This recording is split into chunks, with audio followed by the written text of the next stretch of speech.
conectándose ya.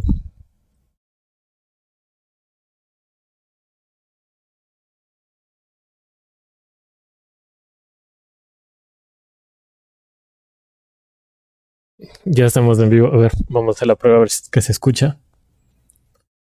A ver, aló, aló. Hola. Hola.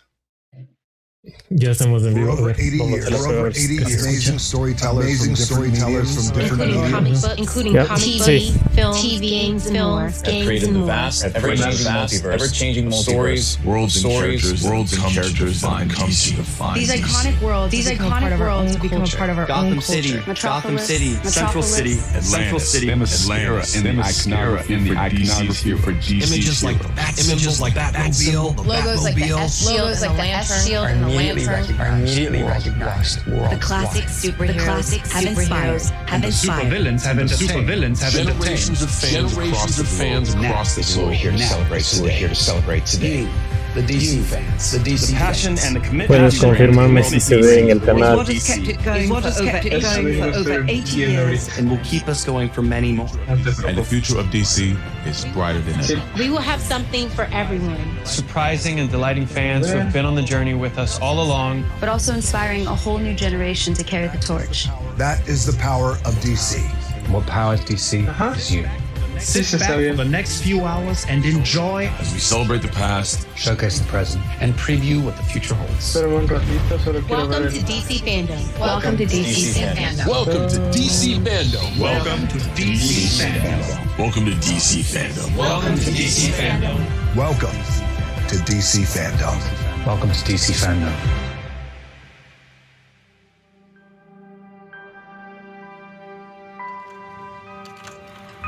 Ok, todo está bien. most powerful force in the universe is a story. Veamos qué Voy a presentan ahorita.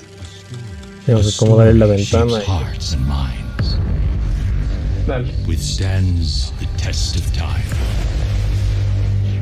and changes the way we see the world. A story turns characters into icons, moments into memories, and shows us that heroes come in many forms. Ay, me parece que está bien. And in this fight for truth, Ya. justice, and a better tomorrow, Sino que no puedo mover nada porque si no. our story Se mueve. just began. Ajá. Ya. Ahí le. You guys might want to hold on. Bueno, después le editamos la parte donde estamos acomodando. Sí, no, eso no importa.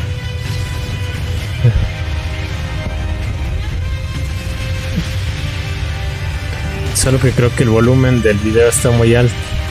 This is gonna be the start. Déjame, ya te confirmo. No le muevas nada, solo para ver.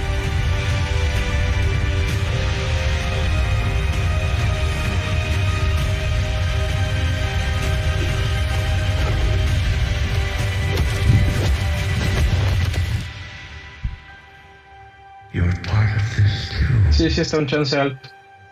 How am I part of it? You'll see. ¿Ya me escuchas bien ahí?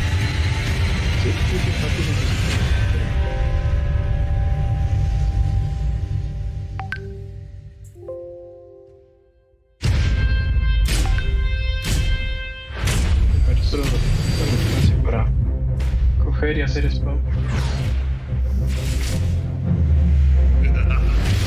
Esta presentación estaba acá.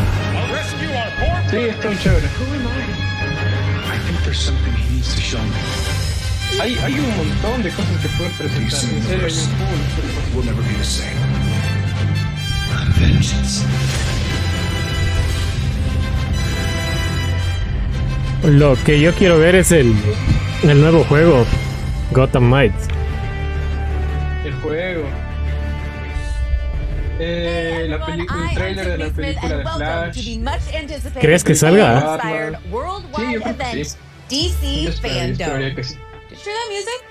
Pretty cool, right? Well, DC Fandom now has its very own score by composer. ¿Sabes qué? Había If you're a rumores de que Credits watcher están like me, haciendo you'll probably Injustice recognize 3. his name from such terrific DC Y TV dicen que shows like, capaz The se Flash, presenta. Supergirl, Legends of Tomorrow, and so many ¿Crees? more. you will be hearing a lot more of Blake's incredible score throughout the show.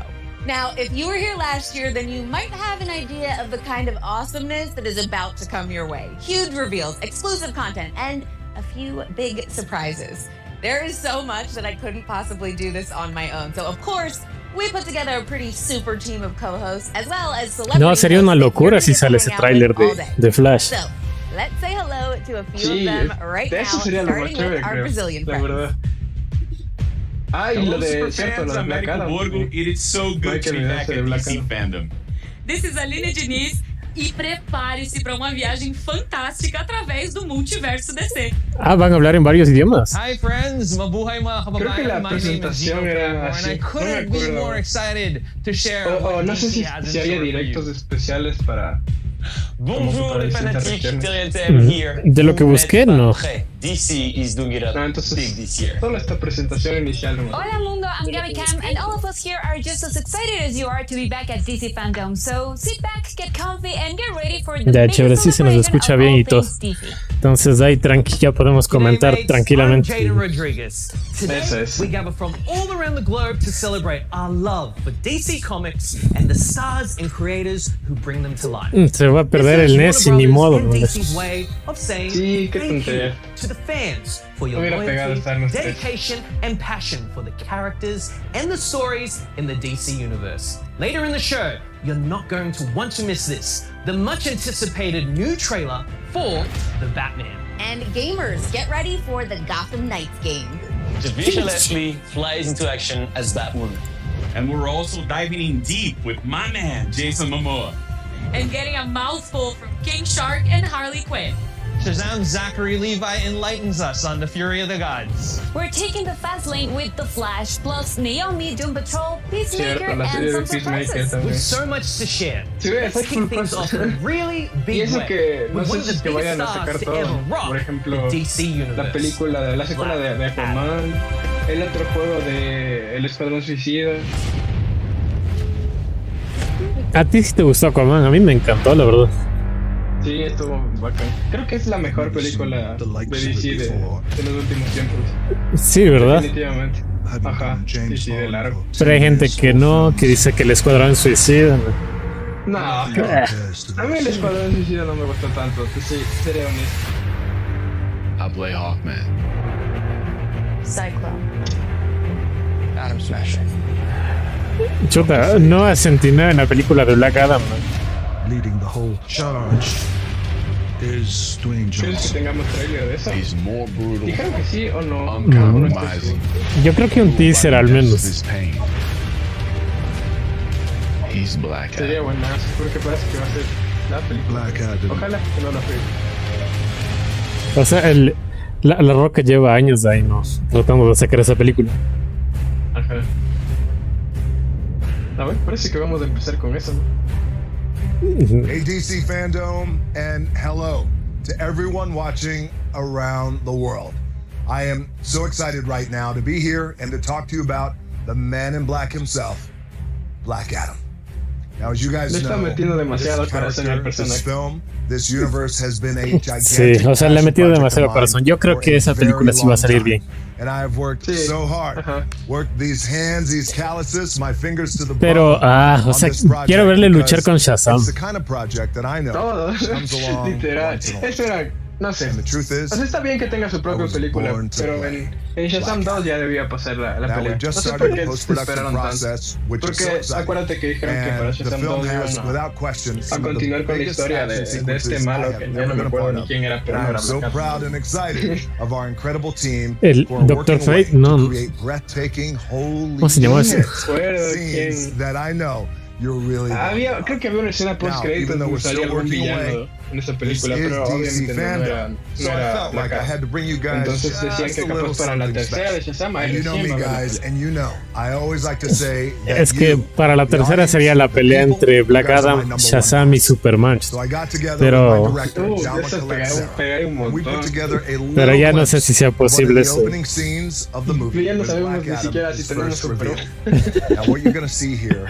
Is why the hierarchy of power in the DC universe is about to change.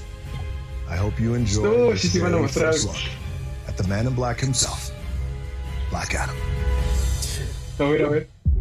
Uy, se prendió.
Falta todavía.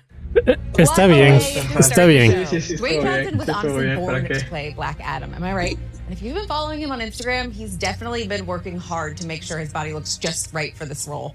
Once again, if you're just joining us, I'm Tiffany Smith, and you know how I mentioned earlier we were going to have some celebrity hosts for the show? Well, let's not waste any time and bring one of them in right now, real quick.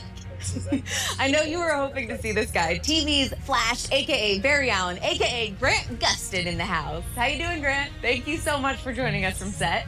Thank you, Tiffany. I wouldn't miss experiencing DC Fandome with all the fans who are watching today. Yeah, I am so excited for it as well, but we are here to talk with you about The Flash, and we have to talk about the end of season 7. What was it like seeing Nora again and meeting Bart? Is it a weird feeling for you to talk to your future kids who are basically like the same age as you? It has always been a little weird to play the father with actors who are essentially the same age as me. But it's, you know, and for Barry it was obviously an emotional reunion with Nora and to meet Bart for the first time. But I, you know, for me it's just fun. Like I've always loved working with Jessica, who plays Nora, and El compromiso. You know, she's so sweet and so talented, and I'd never met or worked with Tori. We have a lot of mutual friends, and we had a lot of fun together. It was a blast having both of them on set. Okay, so at DC Fandom, O sea, pero de algunas escenas que vi de la última temporada ya parecía cualquier cosa ya. Los Power Rangers. Peor, no sé si viste que se pelearon así con unas espadas. Sí. Del Speed Force. I've loved all the versions of the Flash suit that we had on the show. The suit that we have now. Iris tenía un látigo. El otro man tenía unas estrellas ninja de Speed Force. Although I'd love to keep the combo going, we've got to toss this over to where Grant's TV wife is standing by. Las cosas generales de la historia. Ya metieron cualquier cosa. Thanks, Grant. It is so great to be here talking to the DC superfans. My role as reporter Iris West Allen on The Flash has given me the skills needed to properly introduce DC Fandome's news flashes. The time has finally come. Grant and Barry Allen finally get the gold boots for season 8 of The Flash. Here is the first official look at the new costume. Ay, me sigue pareciendo feo el traje. Aunque las fotos se ven mucho. What are you smiling? How excited are you to finally have the boots? Yeah, I'm very excited that fans get to see the first look at the boots. Espero que ya sea la última temporada, por favor. So I'm really excited you guys got to see a first look at the boots. Thanks so much, Grant. I'm looking forward to seeing you in action in those coveted gold boots. I know it's going to be awesome. No, ese día no creo que it's been fun kicking it here with you. Yeah, sorry. Dad jokes. They're just going to keep coming. Coming up, we've got some never-before-seen footage from the Suicide Squad game, Aquaman, The Lost Kingdom, Harley Quinn, and all the Batmans. Or Batman. You know what I mean. Now, not only nuevo tráiler de Batman también, ¿no? DC Fandom want to know what you out there in the fanverse think, but we wanted to know what you can do. más cercano, ¿no? Ajá. O sea, se suponía que este año se hubiese estrenado por octubre, ¿no? Por estas fechas. Ajá, ajá.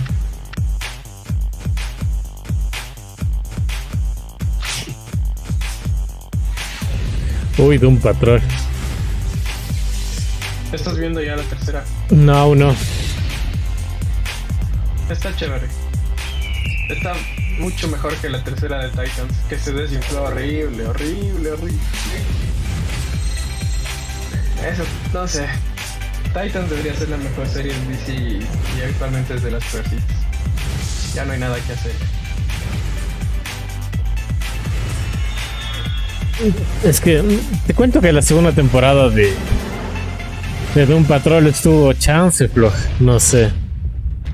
Sí tuvo chance floja. Sí, pero mejor que Titans definitivamente. O sea, una cosa es estar floja y otra cosa es ser malo. Y otra cosa es la serie de Flash.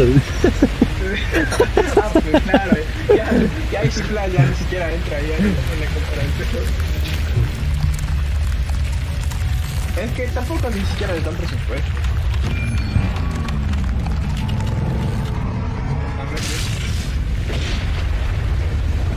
Avance de Aquaman.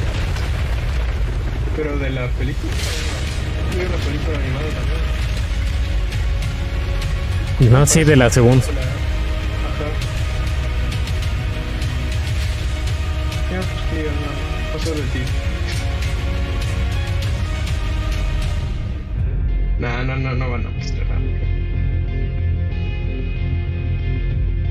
Aloha DC Fandome. I apologize for the 4-year wait. Oh my gosh, we've been here since 2017. But I'm very proud of the sequel because it's tackling a lot of issues. Este man sí pegó como Aquaman, ¿no? Porque, o sea, siendo sincero, el Aquaman de los cómics no me convence mucho. A mí tampoco. Este man le dio toda la personalidad que necesitaba el personaje. El único Aquaman que me agrada es el de Flashpoint. Ese es bacán. Ese es cierto, ese sí es bacán. Se pone salvajísimo. I'm super excited to be back making the sequel. I have so much investment. Pero no sé, I love creo que este man le hizo mamá así le... that I've ever been a part of just like this. People are going to be in for a treat when Aquaman 2 comes out. They're going to get a movie that's more mature. Aunque, o sea, en su momento sí hubo bastante gente que se hateaba del man. Give the audience something claro, por la, es que la idea del personaje ya sabes, así, es diferente, ¿no? Pero y también más calmado, como que Aquaman no es así como el man. O sea, si el man sí le hizo totalmente Heroes and supervillains have entertained generations of fans across the globe. Y Black Manta también pega full. Y eso de dejarle vivo fue una buena idea, no como los de Marvel. Matando al personaje en la primera película que sale. No, sí, tiene que. Es todo suyo que le dejaron vivo. Es que esa era la idea, ¿no? Para otra película. No, It's gonna be a fun adventure, like it was the first time. Just better. We see that Black Manta is still seeking his vengeance to try and kill Aquaman. That's gonna be something that's exciting for the audience, something for them to be swept up into the world of Aquaman again. About to kick some ass. It's a globe-trotting story. We visit so many different worlds. This movie isn't afraid to embrace its fantasy and go on this magical journey. I think it's gonna be really awesome.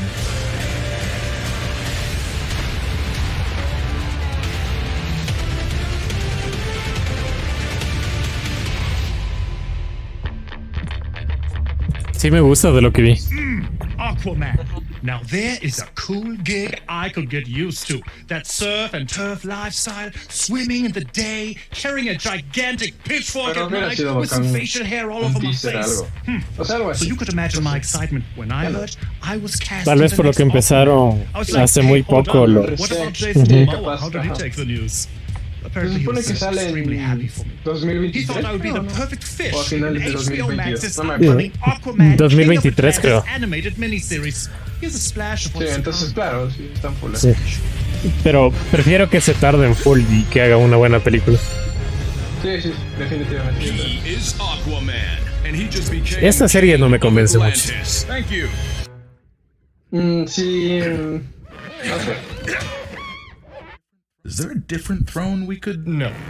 And the fate of his people, of his home, of all the world is in his hands. That's right. Yeah, no pressure. Join Aquaman for the undersea adventure of a lifetime.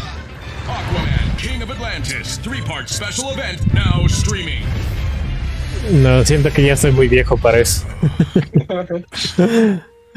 Ocean Master. Es que es como la serie de Harley Quinn que parecía de así para niños y resultó otra cosa así. Totalmente distinto. So be it. Farewell, my brother. No, esa serie de Harley Quinn también es buena. Sí, eso es exactamente eso. It's fine. It'll still be the same mission. Get Ocean Master, punch him, and bring the Trident back to Atlantis. Yeah, but it's less fun now. True, but if you don't bring Ocean Master back, everyone's definitely gonna think you 100% killed him. And I won't even get to! That's the worst part! Where do you think they went? I don't know. I have to ask for help from the only people who don't think I'm a total joke. People who are not people. People who... Say fish. Fish.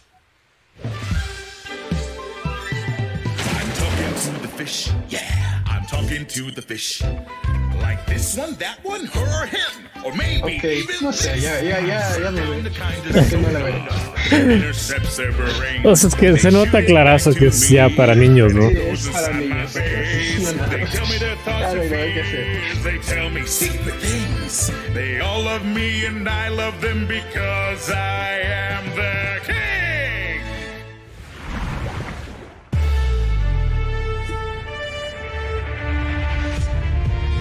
Hello mates, Jaden Rodriguez in the DC Fandome. Wow, look at this place. After that last segment, I've got that song. Ese mantiene un parecido a Tom Hardy, ¿eh? Stuck in my head. And if you can't get enough of this tune, well, you can listen to it right now on Spotify. I'd like to introduce to you 2 legends in the comic book and entertainment world. Milestone Media partner Reggie Hudlin and Milestone Media co-founder Dennis Cowan. And a familiar face from the DC family, Echo Kellum. Take a look. All right, hey everybody. Ahorita estaba viendo and first of all, y parece que el tráiler de Peacemaker de la serie van a presentar en 20 minutos. 2021. Now we have a really great program in store for you ¿Crees guys que today? saquen algo de Sandman? I would like to introduce you all to 2 legends in the comic book and entertainment world. Milestone Media partner Reggie Hudlin and Milestone Media co-founder Dennis Cowan. Capaz sin sorprenden, ¿no? Sound claps. Oh, yeah, that's like applause everywhere. Now, first of all, I'm so happy to be able to interview you guys. Static Shock was such a huge thing for me growing up and whatnot. But for those of us who might not know, could you please tell us what Milestone and Milestone Media is? Milestone was founded in, actually it's founded in the 90s. By myself, with Derek Dingle, Michael Davis, and Dwayne McDuffie, the late great Dwayne McDuffie. People of color are underrepresented in this industry, especially, I mean, in the entertainment industry in general, but especially in comic books. So we all got together with the idea of doing comic books for creators of color. The best way to do that was to get together and create a line of books that would reflect and represent our culture. So that's what we did. We started with a book called Static, and we did a book called Hardware. Icon and Rocket was an excellent, followed by The Blood Syndicate, and we launched in 1992 to great acclaim. It was very successful and kind of changed the game in comics in a major way. And suddenly, people who were underrepresented now had representation. It was a big deal, and it was a lot of fun to do, but it was a lot at that time. You guys have already made big strides since the Fandome 2020 panel with the launch of Static Season 1 and Icon and Rocket Season 1 and Hardware Season 1, the limited series. So what's the feedback been like from fans, new and old, seeing these characters in their renaissance? It's really been great. People were like, about time, you were taking too long, but now you're here, you're living up to expectations. It's a lot of commentary from a lot of different types of people. They love the art. They're like, oh my God, I love this kind of, black anime style that's, you guys didn't get stuck in the past. You kept it relevant. You kept it edgy to what's now.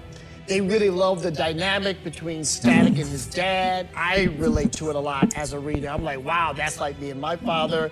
I try to be like that with my son. It's great stories, but it's in that Milestone tradition of stories you're not going to read at any other company. Milestone is a unique style of storytelling which delivers quality superhero action because the founders were all the top creators in the business then and now. And at the same time, tú veías de Static Shock. Speaking to where people of color are and what our challenges are in the 21st century. Oh, that's awesome. Se supone que querían hacer una live action de esa serie. The universe and whatnot. So like, well, comic book fans, they obviously love the notion of a connected universe. Will we see some of the characters from season Pero no han anunciado años, o sea, nada de eso. Oh yeah. Yeah, that's definitely part of the plan. I mean, we're working so far ahead. We actually already know how season 1 is going to end and how, things might advance from there. So we can tell you with all confidence porque that yes, sé que Michael B. Jordan tiene como que un grupo o una asociación que promueve el cine afro, o sea, y que para que Hollywood le dé más papeles a la gente de color. Entonces él estaba como que a la cabeza tratando de sacar ese proyecto de Static Shock.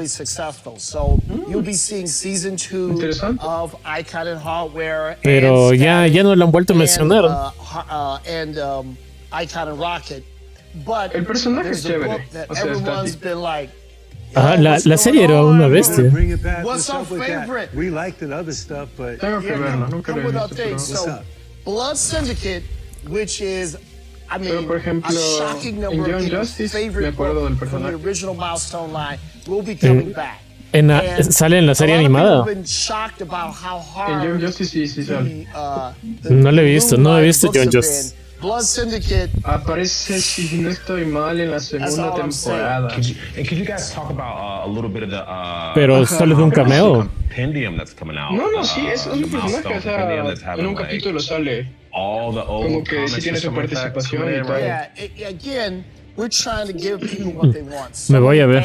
Eso me acuerdo. Y me acuerdo que creo que en alguna película animada también sí. My mom threw out my books, or I moved and it was. O en la serie de Justice League creo que era. No me acuerdo. Pero en algún otro medio la he visto. Or I was too young back then, but I want to catch up with the old school as well as the new school. So it's a giant book. It's going to be huge. 1,300 pages of material.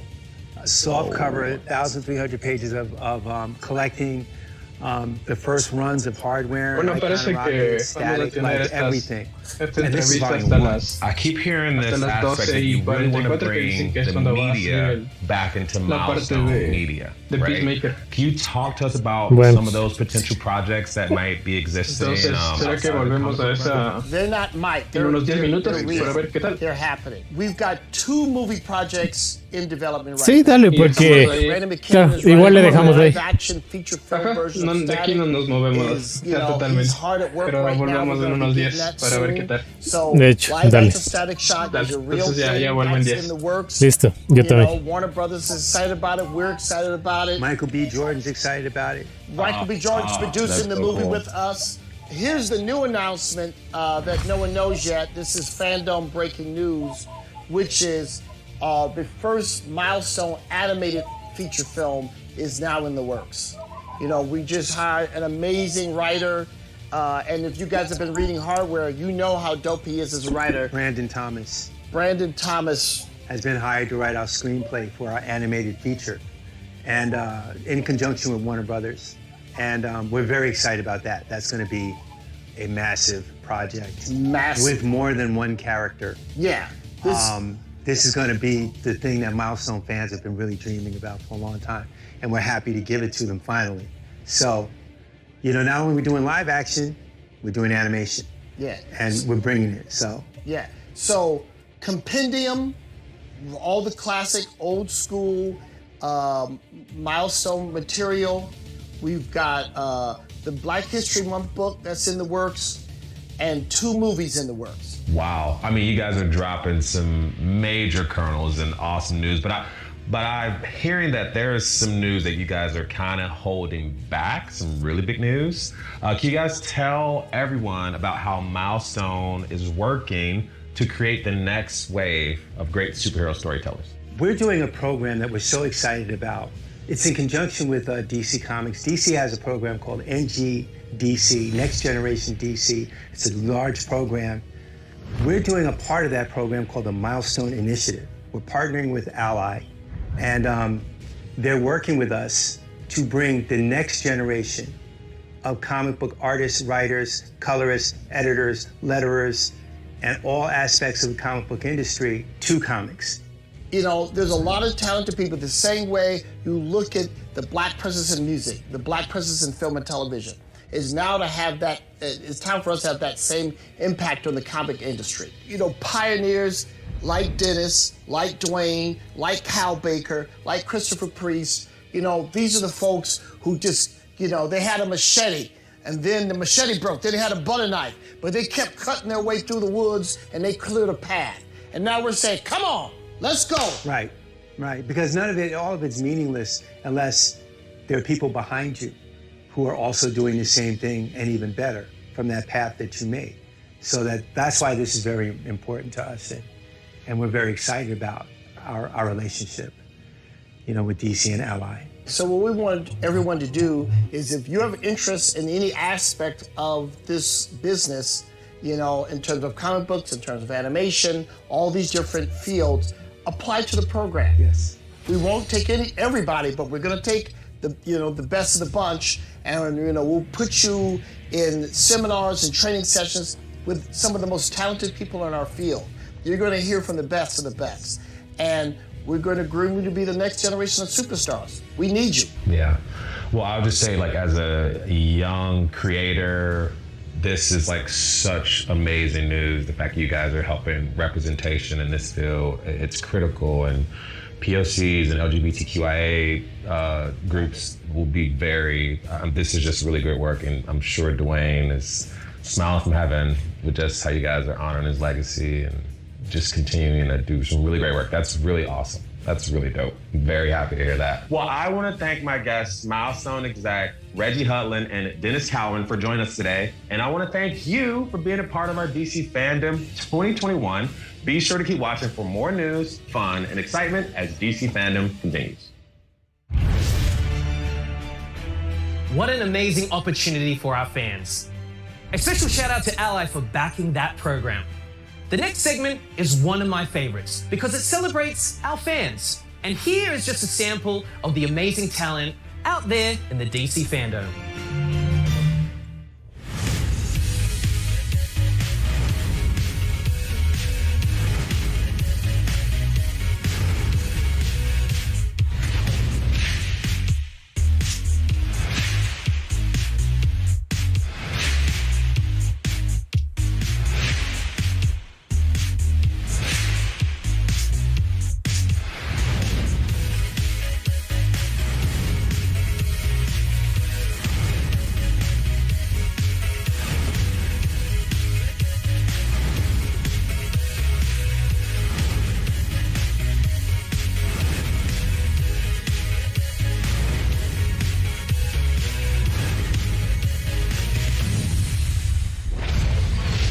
Wow, such incredible talent out there.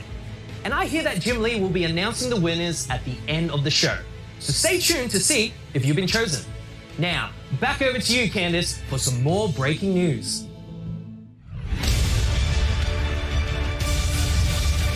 DC and Webtoon recently partnered to bring our iconic superheroes and supervillains to new and old fans, kicking off the collaboration with Batman Wayne Family Adventures, a smash hit inspired by the fandom around the Bat family.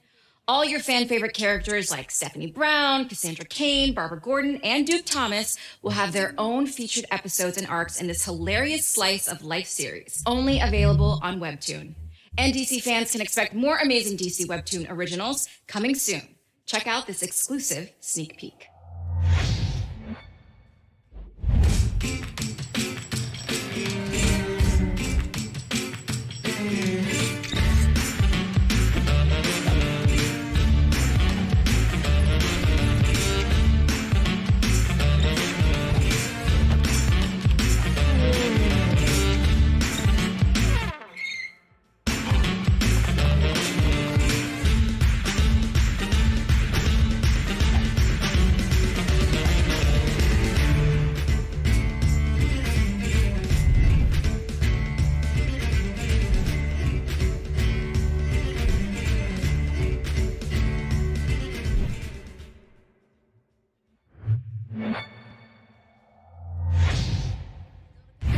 Still to come, Peacemaker, Gotham Knights, and the Batman.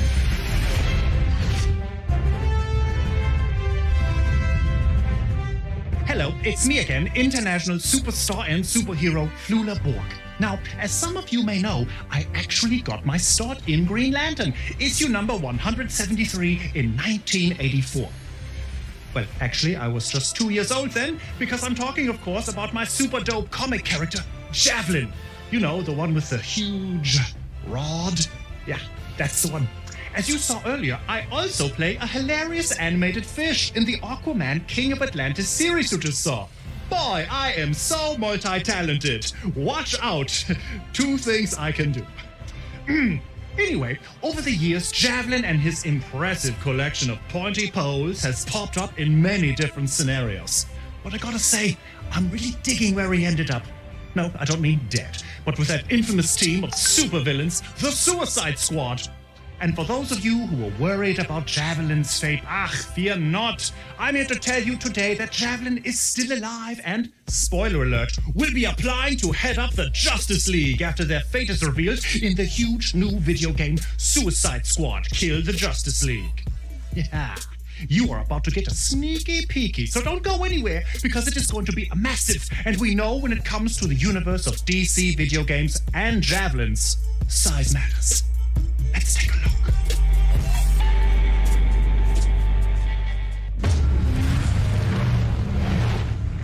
All of you are the worst of the worst of the worst. Still, you're good at what you do. Even if what you do is far ¿Estás por ahí? Parece que van a mostrar algo de él.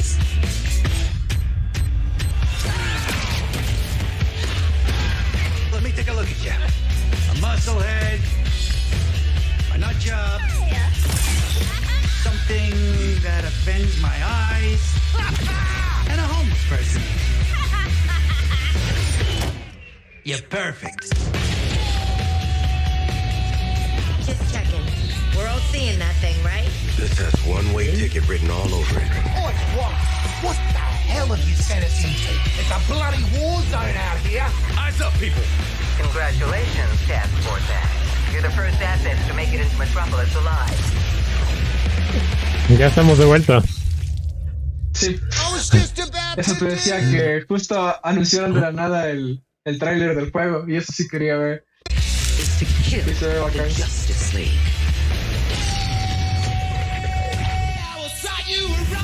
No, se está congelando la transmisión.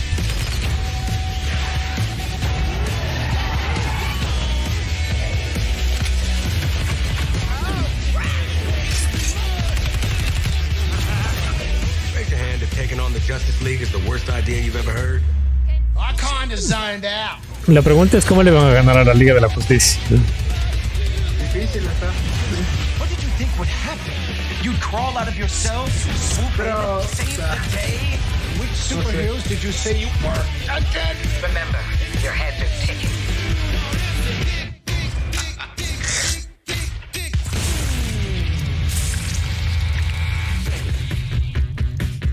He's not gonna make it. Esa actriz es la misma que sale en Jedi Fallen Order, ¿no? Sí, él está acá. Exactamente. Yo también dije, ¿dónde le he visto? Ya me acuerdo. Waller, the penguin is in flight. Repeat, the penguin is in flight. Pero no muestra gameplay. No es una película. Oh my god, he's getting up! Hitting him again. He's ran out the door! Somebody stop him! Did that get him? Es que debe estar todavía en las primeras etapas de desarrollo, me imagino. Sí. Waller, blow up his head.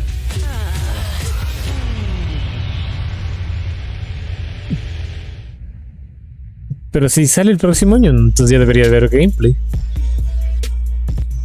Wow. Oye, soy yo, no sale nada de Batman, ¿no es cierto? En este trailer. Maybe it's a good thing No hubo rastro de Batman. No, nada de Batman.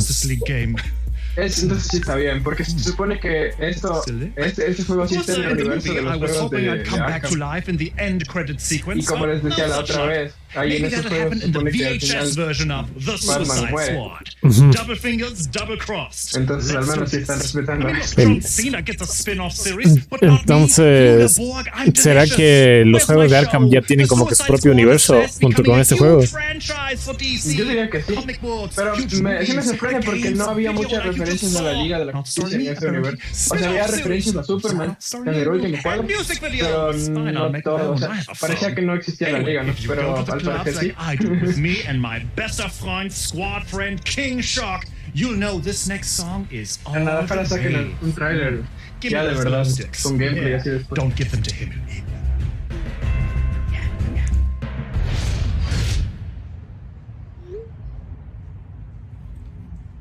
¿Qué es eso? No sé.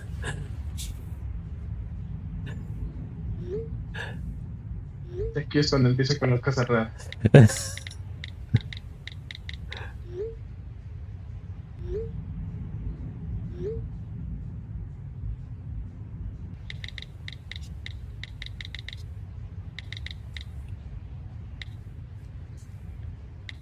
Num num. Really? No. King Shark via my airphone. Num. That's what you're thinking about right now. No. Hungry. Peacemaker. There's nothing like me. We're all gonna die. No, wait. No, wait. No, wait. And we're all gonna die.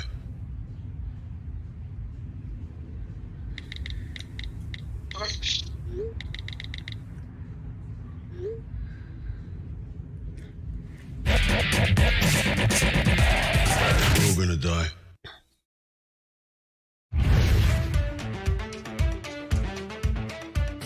Just try to get that song out of your brains now, baby sharks. Of course, I'm happy to be a part of such an amazing squad, and that includes you, the fans. Thank you for supporting everything the Suicide Squad. We heart you, I think it goes like that, and I know I'm not alone when I say that. I have proof for you.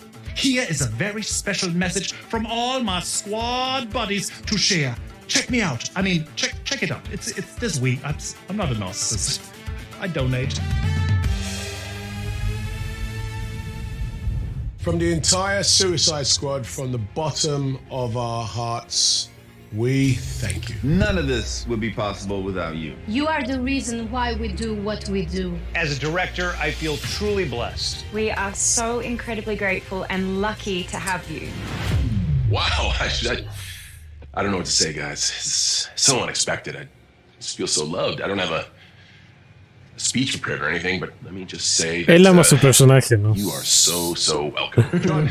John, we're not thanking you, mate. We're thanking all the fans. Oh yeah, yeah, right. I mean, of course, the fans, right? They know I like to joke around, which is exactly what that was. It's a joke. Sure, John. What John means is that he would also like to thank you, our amazing fans. Thank you. Love you guys.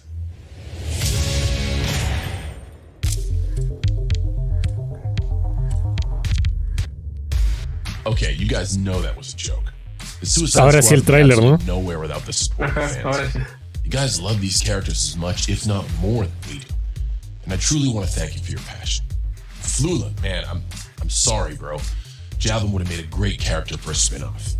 You know what? Maybe we can see about getting him involved somewhere down the line on Peacemaker. I mean, no promises. James Gunn created this whole thing for HBO Max, and he has a vision all worked out. But we'll see what we can do. And if you want to hear more of what's in store for Peacemaker, you can join James, myself, and my amazing castmates for some additional insights. ¿Bastante o poquito? Hey everybody, John Cena here on the set of Peacemaker. Creo que bastante. No sé qué pasó. Como que se congeló un chance y de ahí sí. Why am I doing this? They said she couldn't get a job. Okay. Get up. Yo no cacho nada acerca de Peacemaker. Tú sí le conocías desde antes de la película. Creo que nadie conocía de verdad. Se lo sacaron de la manga.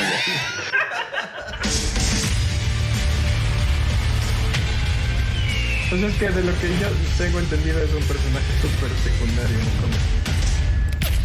Hey everybody, I'm James Gunn. Today we're talking all things Peacemaker. Of course, I'm joined by my behind-the-scenes partners in crime, executive producers Peter Safran and Matt Miller, and our fantastic cast, Peacemaker himself, John Cena, Danielle Brooks, who plays a character of my own making, Leota Adebayo, Jennifer Howland and Steve Agee, Amelia Harcourt, o sea, James Gunn está dirigiendo, ¿no?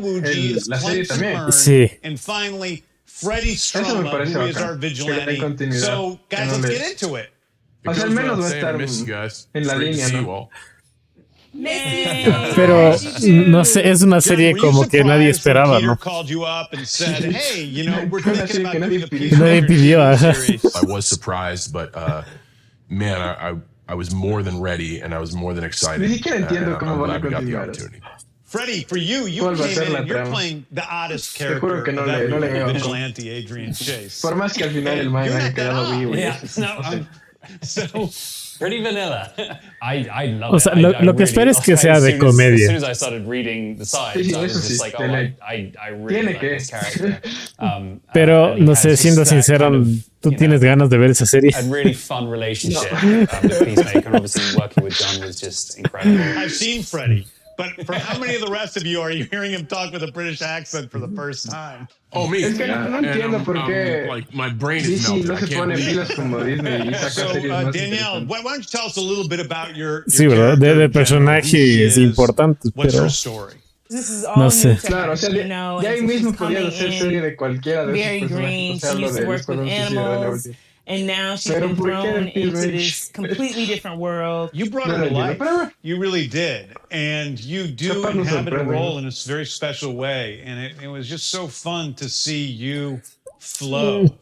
Lo que no me agrada mucho es que ahora como que James Gunn anda chance alzado. Y eso es peligroso. That Harcourt does not trust. O sea, it was something really unexpected for me sentirse tan cómodo, ¿no? I Porque al final de la película le fue mal. I literally could not hate her. Like she is just no vendió como se esperaba, ¿no? She's the most lovable, warm, wonderful quién sabe cómo DC a la final de Warner sigue siendo una empresa. A lo mejor le pueden decir ya gracias. It feels like that's part of. Sorry, James. No, go ahead, Chuck. Y bueno, como Guardianes ya se acaba, según el mismo. In John Cena's trailer. Capaz se va a hacer otra cosa. It was the scene where we all, the team, meets John Cena. Es que con tanta publicidad que, o sea, que le metieron a la película, yo esperaba que estuviese así top 1 y después llegó Shang-Chi y adiós. Así. I mean, that improvisation as there were tears running down people's eyes, and it went on. And Danielle was put on the spot, and the things that were coming out of yo pensé que iba a decir, y eso que Venom es mala, ¿no? Camera, Steve Agee just to get his camera out and film it. I was just gonna say, no, es que el problema es, creo, o sea, el problema fue estrenar las películas de las plataformas digitales. Yo creo que eso hizo que tengan malas ventas. También. Incluso Black Widow no vendió, o sea, this is like my más o first menos. day with the cast, like all the cast too, and Steve Agee is recording. Everybody's laughing.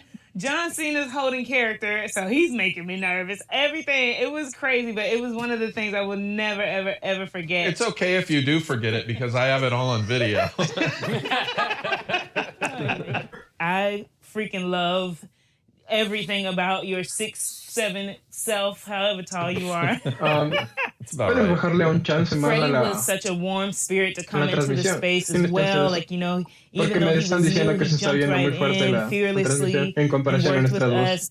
And Jacuti is the real deal from day one. You're just like, oh my gosh. She elevated all of us to bring our best. So it's been really great getting to work with everybody. And you just really made a girl's dream come true to get to tell this story with you all. And this is not a world that a person like me normally gets to be a part of at all. To have the action portion and also the depth of a person. I am so thankful for you. I love you. I just think you're the greatest. Although, you know, I'm surprised you did give Chuck so many, compliments because you would often come over to me and say, that I was supposed to tell Chuck to watch you to see how it's done. Oh yeah, everybody had to get on my level. James, I remember you said to me on set one day that only Eagly competed with Chuck in terms of being a really great actor. I think we have not brought up Eagly. Ya, o sea, le bajé el volumen, pero no sé. As a dowel with some green tape on it, Eagly stole the show. Yeah, that's true. I also got to say that this is probably the third or fourth thing I've worked with James on, and I've never seen him more giddy working on something my entire life. I mean, there was one night we were shooting, and the whole time, it was like 3 a.m, and James is just running around laughing like a maniac, and he kept saying, I can't believe they're letting me shoot this. Yeah, that's the happiest night of my life. I'm like, that was Warner Brothers' funeral that they let me do that. We'll see. I have one. I mean, this is, I believe, the only show that has John Cena dancing for 4 minutes in his tighty whities to the choir boys. I don't believe there's ever been a show that offers that up. The memorable tighty whities. Ahí tal vez. Ya. Hasta eso, si puedes seguir hablando para escucharte, sería bueno. Listo, ahí. Probando. 1, 2, 3. Espero que ahí sí. The answer is no. I got to put in every character I wanted to.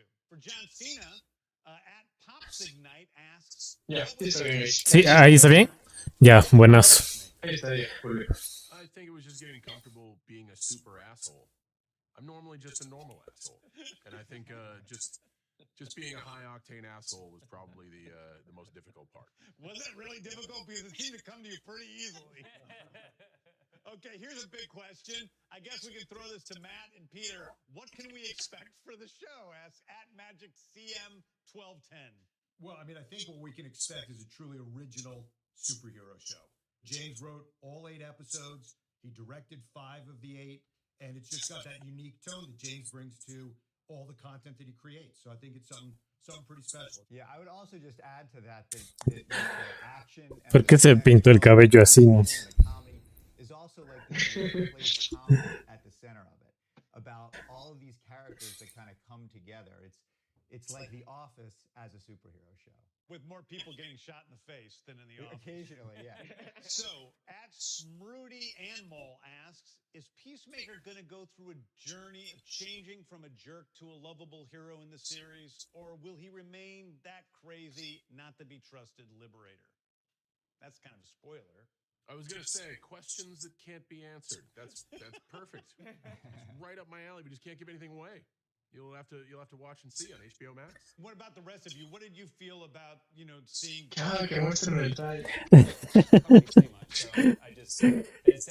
Y ya sabes más o menos hasta qué hora va esto. Decían 4 horas seguidas. Entonces esto sería hasta las 4, ¿no? O hasta las 3, perdón. No, 4. No, sí, hasta las 4. Bueno, aquí vamos a estar hasta las 4. Dele igual, hay que seguir pilas porque parece que sí están anunciando cuándo van a presentar las cosas fuertes. Porque aún nos falta el tráiler de Batman, el tráiler de... quizás el tráiler de Flash. Que son las cosas que se me ocurren. Por ahí vi que decían que iban a presentar, y ya está confirmado que van a presentar una nueva serie de algún personaje de DC para HBO Max y otro para el Arrowverse, o sea, el universo de la serie de Flash, de Legend of Tomorrow y eso. Entonces, siquiera tenemos como que contenido.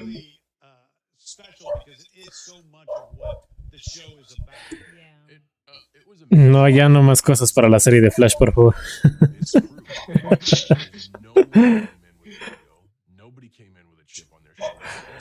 Solo de ese universo solo se salva ahorita la serie de Superman. Es la única medio decente. Pero, chuta, en comparación a las series de Disney, no, es que no está, parece que son hechos por fanáticos de las series en comparación. No, en serio, es que Disney ya maneja unos estándares de calidad ya gigantes. Claro, es que o sea, la producción de las series de Disney son calidad cine. Sí, ajá.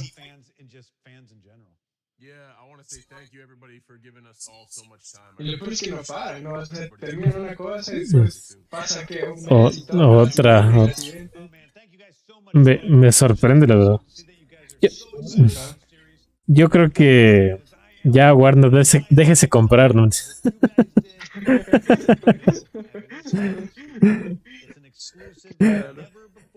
En algún punto yo sé que va a pasar eso. Sí, capaz.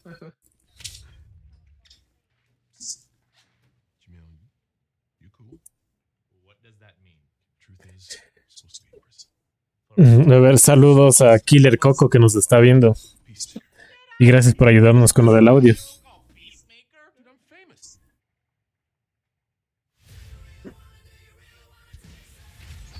Si pueden darle un like y compartir, porfa, sería buenas.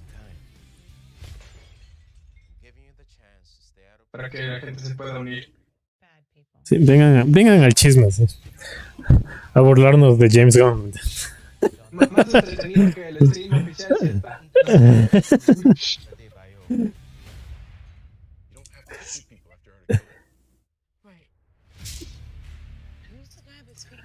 Creo que James Gunn es el Adam Sandler de los cómics. Ay, no, pues es que sí.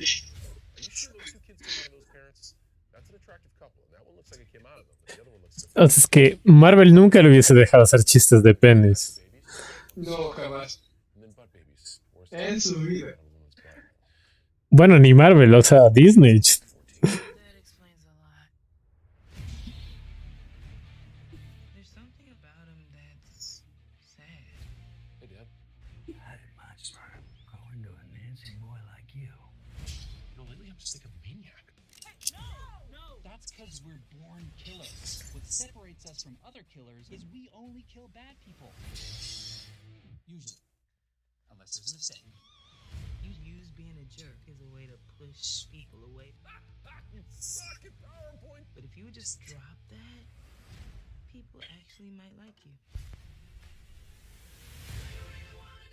A mí lo que me incomoda un poco es del traje de Peacemaker.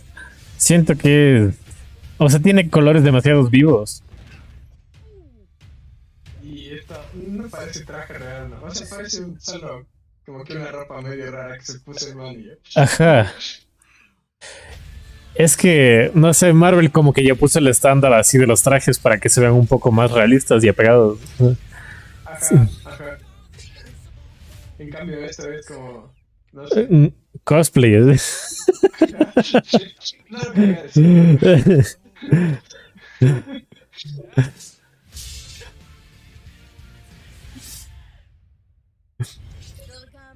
Oye, entonces sí se confirma, ¿no? Esto es después de la película Yo diría que sí. Parece, ¿no? Tiene toda... Ajá. Bueno, ahora descubrimos de que Peacemaker es de águila sexual. La revelación.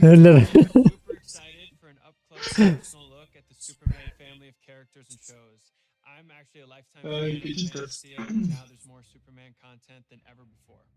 From the hit series Superman and Lois, give it up for Superman and Lois, Tyler Hoechlin and Elizabeth Kohler.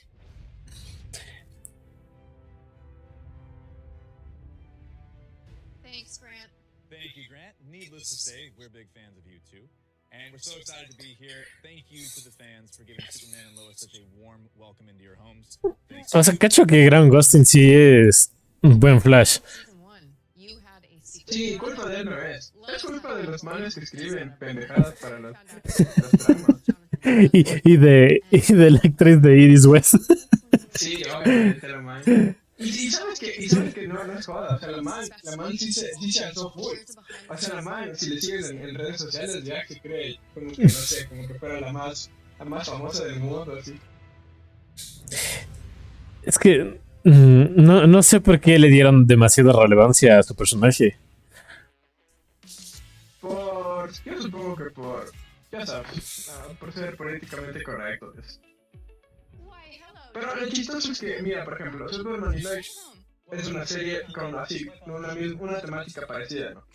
No quisieron llamar a la serie solo Superman.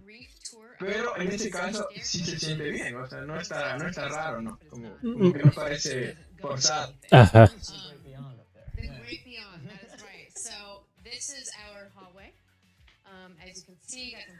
Aunque al final no me gustó de la serie, pero... O sea, sí se mantuvo decente. Para ser de DC está bastante bien. Es que sí.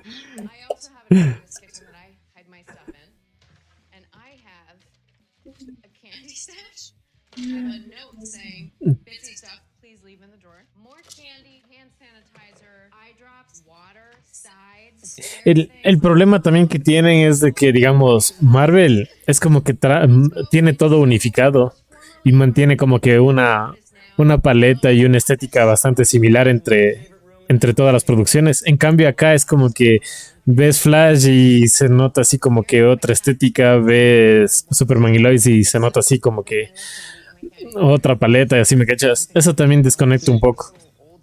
Sí, y no solo eso, sino en general del universo, ¿no? Porque se supone que esta serie ocurre en la misma tierra de Flash, de la otra serie. Y solo hubo una mini referencia a eso en todos los capítulos. Eso también está mal. En cambio, en las series de Marvel siempre hay referencias a otros personajes, les traen a los actores y todo. Eso es muy importante para que la gente, o sea, siga como que conectado. La historia. Ajá.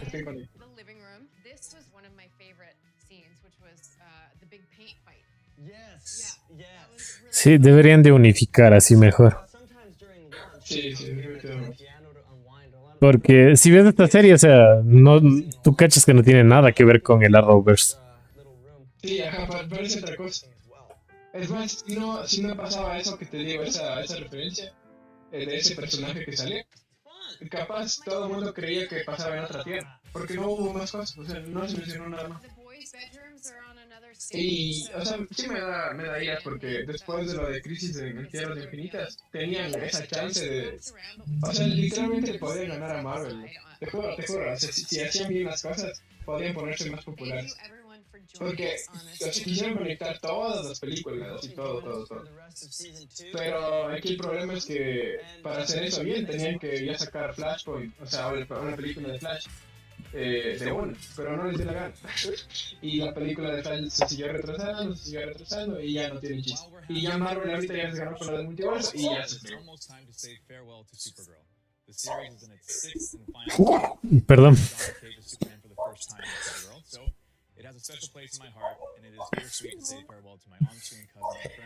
Es que, bueno, al menos ellos sí tienen presente lo del multiverso, ¿no? Pero quizás fue algo que gastaron demasiado pronto. Sí. Eso también.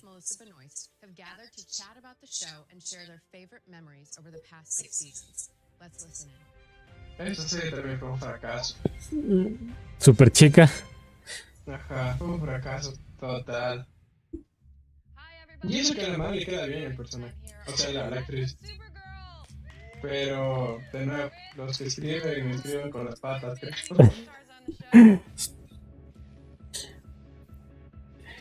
O sea, esa serie la estaba viendo mi hermana y me contó como que ya le quieren terminar a la fuerza.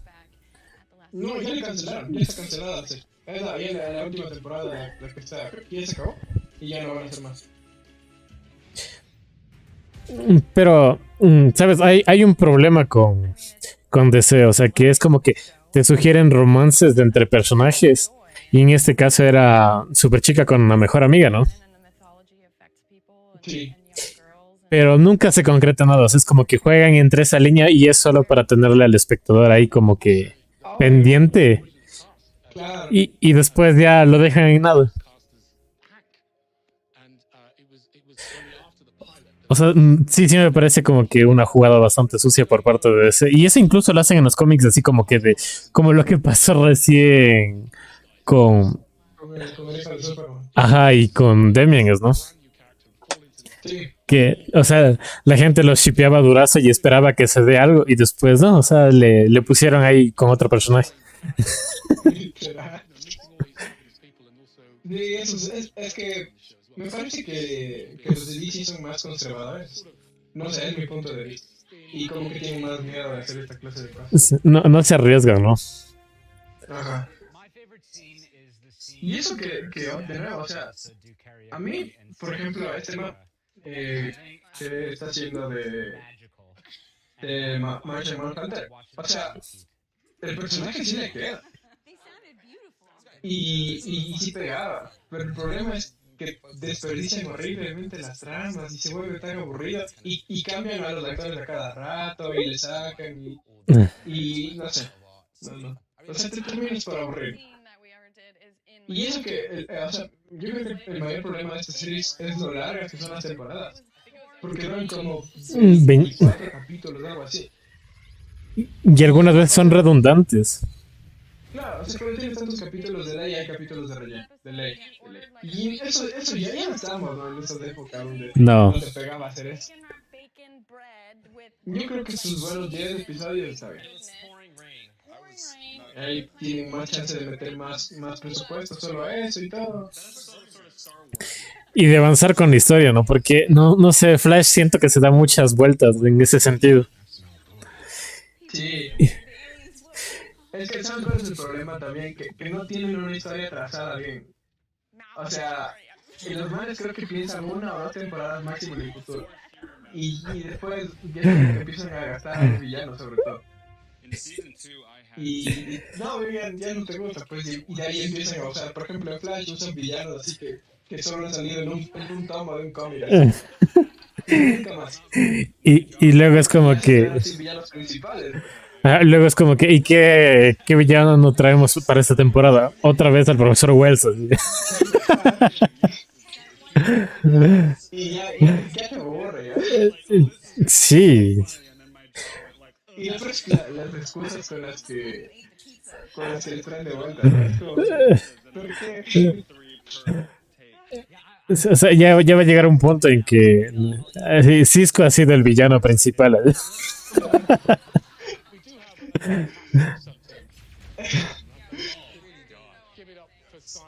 La próxima ya hicieron que Barry mismo sea el villano, así que ya no pega. Claro, era Savitar, ¿no?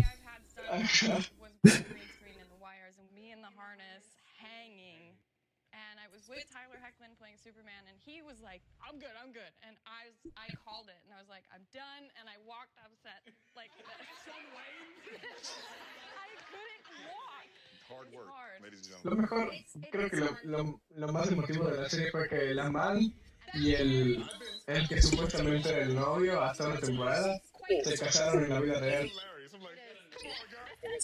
Y todo el mundo perdió la cabeza, así estaba full emotivo todo. Eso fue muy chévere en la serie. Eso no sabía. Sí, la man se casó con el... Sí, está ahí en el... ¿Dónde está grabando ahorita? Ya. Ese mancito que estaba a la izquierda se casó con él, así. Y creo que hasta tuvieron un hijo, ¿verdad? Bueno, al menos la serie sirvió de algo. Ellos dos. La serie sirvió para eso.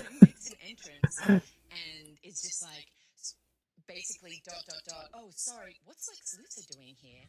But every single take he would be like, I just tried a milkshake for the first time. Oh, sorry, sorry, I got a problem. ¿Sabes? Las series de DC tienen un toque, o sea, bastante a las producciones de este canal Sci-Fi. Cierto. O sea, a mí me recuerda full a como eran las series hace unos 10, 15 años. Cuando solo hacían o quizás muchas más, ¿no? Quizás unos 20. Cuando recién empezaba la década del 2000. y hacían estas películas y series de superhéroes que, o sea, sí estaban mejorando en la calidad, pero todavía parecía hecho por fans.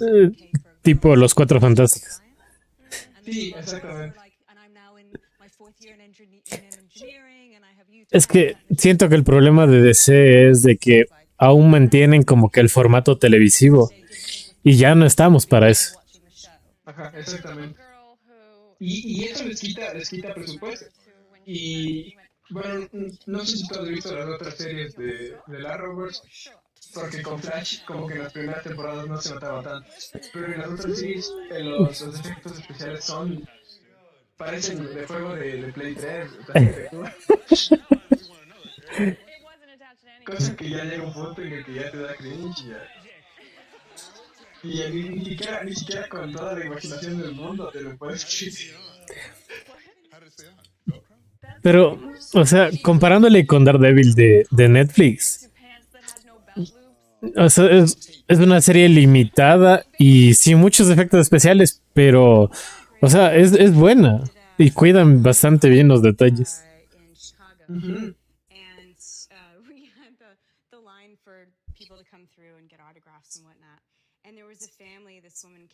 Es que eso digo, o sea, es justo lo que mencionábamos de este formato pequeño, de tantos episodios, ¿sí? Y ahí de ahí se les va todo el presupuesto, ¿no? Entonces, si fueran menos, ponte unos 10, como decía, ahí sería perfecto y podrían mejorar.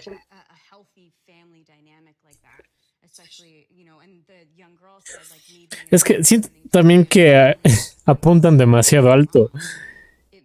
Y digamos, como, como en el caso de Jessica Jones o Luke Cage, que les ponen con villanos que digamos más o menos apegados a la realidad, ¿no?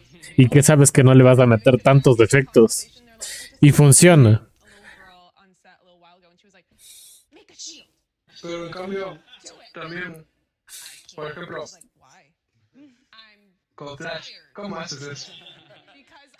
Porque ahí es todo un espectáculo de efectos, ¿no? Entonces de ahí tienes que... O sea, sí le tienes que invertir, ¿eh? Entonces por eso mismo los males deberían decir, no, pues mejor hagamos algo de full calidad y que dure menos.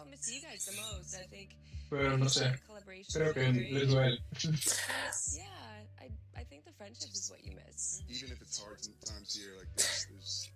Porque recuerdo hay un capítulo donde se enfrenta a King Shark, ¿no?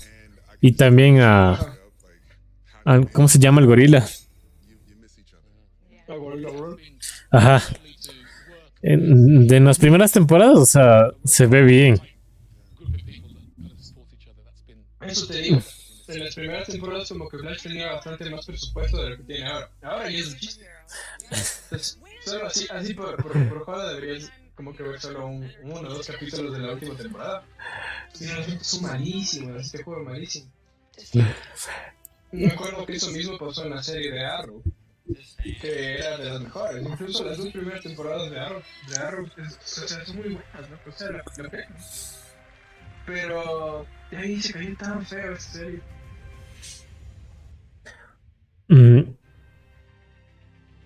Yo me vi hasta la temporada en que aparece Constantine. ¿Cuál aparece? Creo que era cuarta temporada. Sí puede ser. Antes de que le mande con las leyendas ahí. Al pobre Constantine. O sea, hasta ahí iba bien. O sea, pero ya había perdido la calidad. Después de la segunda, como que ya empezó a bajar. Hasta que la séptima, me acuerdo que fue fatal. Y él ya como un poquito mejor ya para despedirse.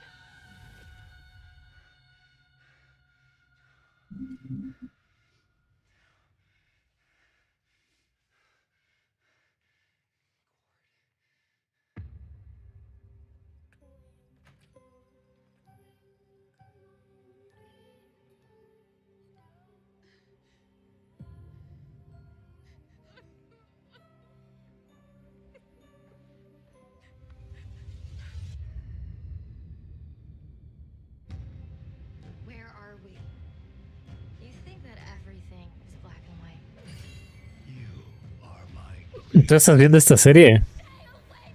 Empecé a ver el primer capítulo, pero no me convence.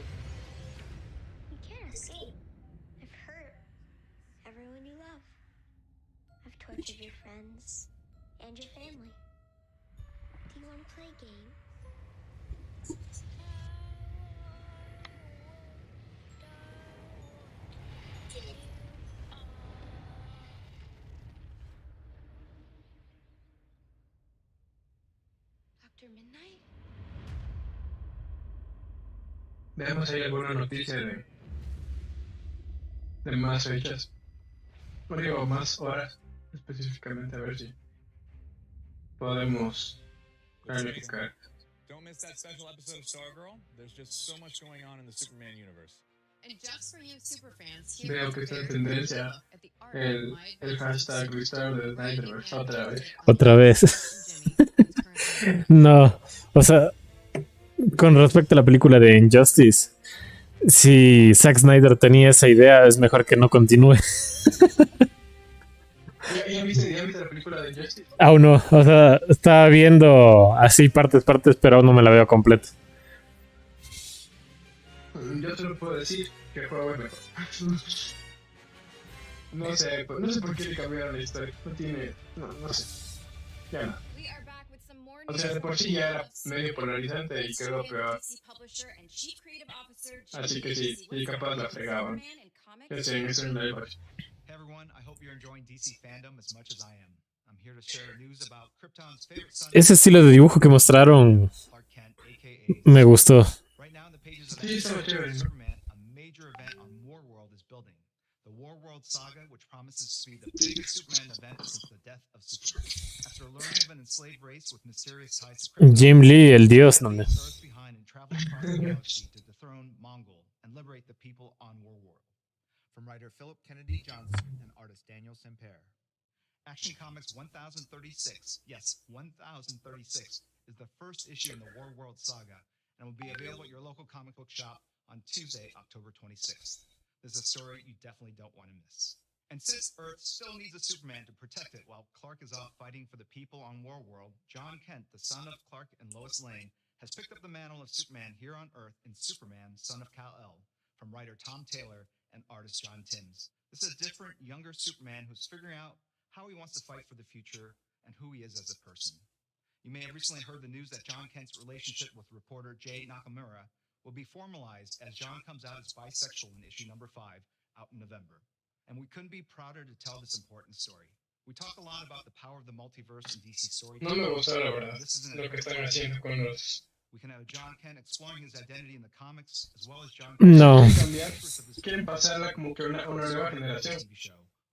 Y todas las versiones están feas. De los nuevos. Es que hubo un evento donde mostraron como que el futuro a donde querían llevar. Ajá. Donde asomaban los nuevos integrantes de la Liga de la Justicia. Que eran todos como que sucesores de los clásicos. Y todos eran horribles. A mí no me gusta, sobre todo los diseños de los nuevos. Y se supone que en todos los arcos de los personajes ahorita están llegando a ese punto. Y no, o sea, está fatal.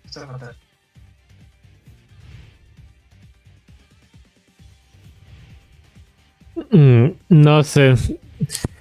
Esos manes suelen tomar unas decisiones medio pendejas. Ya les pasó con los New 52. Ajá. Y luego el Rebirth. Y eso que ahí se supone que al menos seguían con los mismos personajes. Solo les cambiaron los orígenes. En cambio aquí lo que quieren hacer es meter a los sucesores y eso está... la gente se va. O sea, nunca vamos a poder reemplazarle, ¿no? Es como que Bruce Wayne se va un rato, ni nadie más llega a ser Batman y ya parece que va a ser ese nuevo Batman siempre y luego otra vez, güey. Y así. Es porque a la gente no le gusta y no se ve bien, es como hasta donde tengo entendido. Okay, guys, let's make this a little interactive. Raise your hand if you have a soft spot for Superman. Same. But no matter how deep my admiration goes for the Man of Steel, I know someone who's even more of a Superman superfan. I'm talking about superstar, NFL great, Cam Newton. And get this, Cam found a way to incorporate his love of Superman with his passion for fashion. Here's the man himself with a special announcement.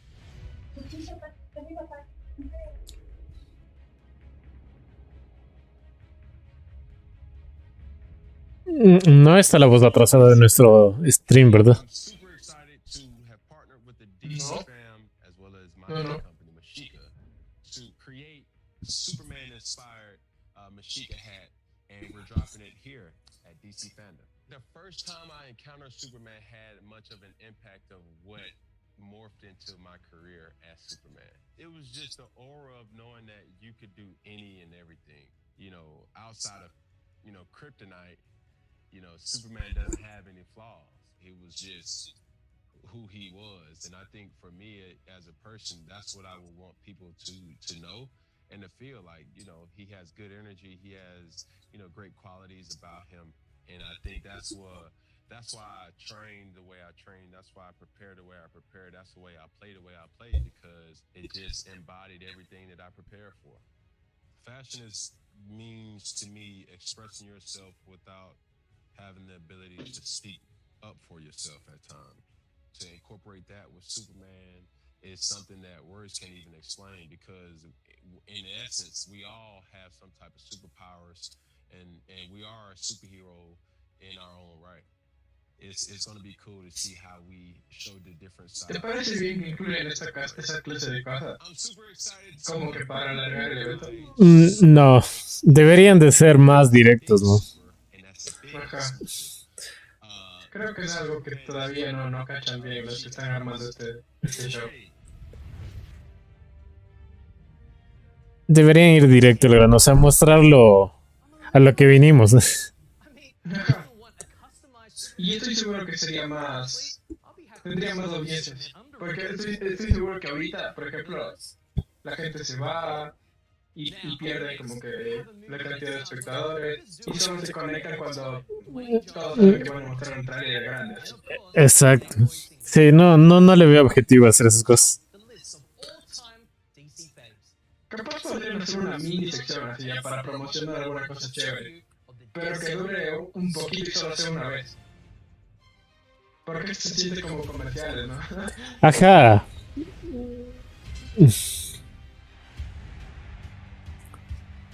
Es como que ya muéstrame el flash.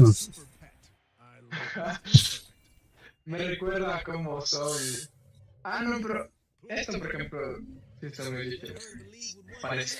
Esta peli sí quiero ver. Ajá.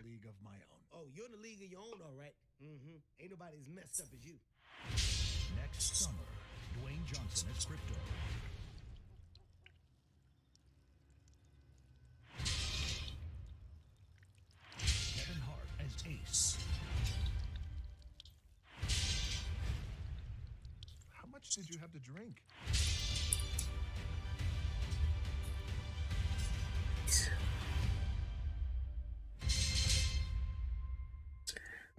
Como que Dwayne Johnson es cripto. Él es Black Adam.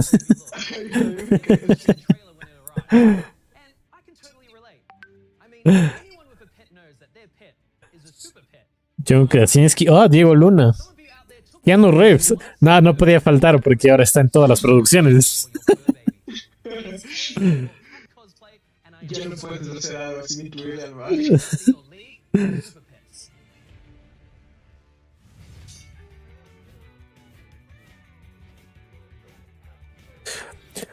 O sea, por una parte es como que me alegra que él tenga como que su segundo aire. Pero por otra es como que ya te cansa un poco de verle en todas las nuevas películas. Sí. No solo las películas de los juegos también. Me han metido lo de Cyberpunk hasta en la sopa.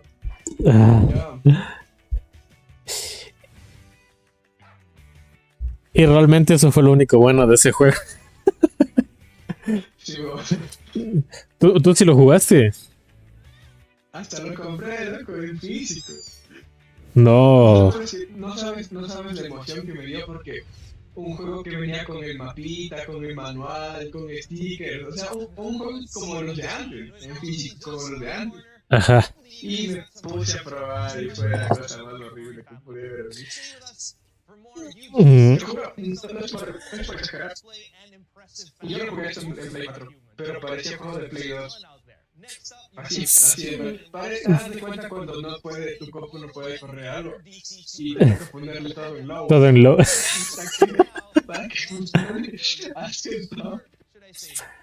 No, yo te voy a contar lo que me pasó con ese juego. Llegué a una misión donde me pasó un error y no podía avanzar. Y o sea, me enojé tanto que le dejé ahí. Y ya estaba ya casi al final. ¿Al final? Sí, cachas. O sea, tenía que hablar con un personaje y el personaje nunca me apareció. O sea... Sí había visto que se pasaba full veces. Y me enojé, o sea, dije así literal, ya no quiero jugar esto. Pero, y después cuando sacaron esos parches, ¿no?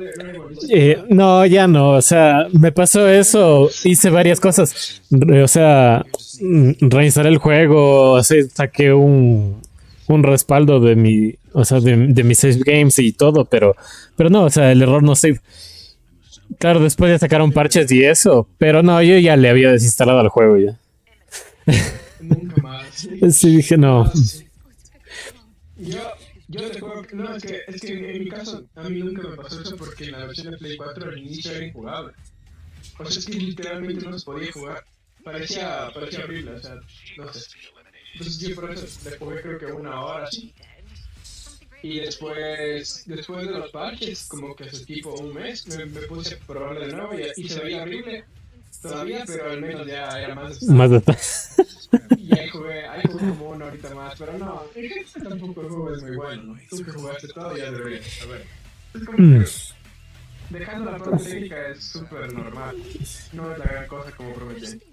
O sea, la historia en sí es interesante. O sea, me parece buen juego y todo. Lo que sí me enoja son los errores. O sea, los glitches y todas esas cosas. Es como que te molestan. Porque incluso habían partes donde yo iba embalado así con mi música, manejando. Y llegabas a una parte en que te chocabas con alguna cosa invisible y te sacaba del auto. Y así que pasó. O sea, pero me refiero a que tampoco es la super innovación que decían los manes que iba a ser. No. Decían que por poco iba a ser el próximo GTA. Así. Y yo de lo que probé es como que no era normal. O sea, sí es buen juego, pero normal, así, nada más. Es un buen juego lineal, pero de mundo abierto no. Ajá.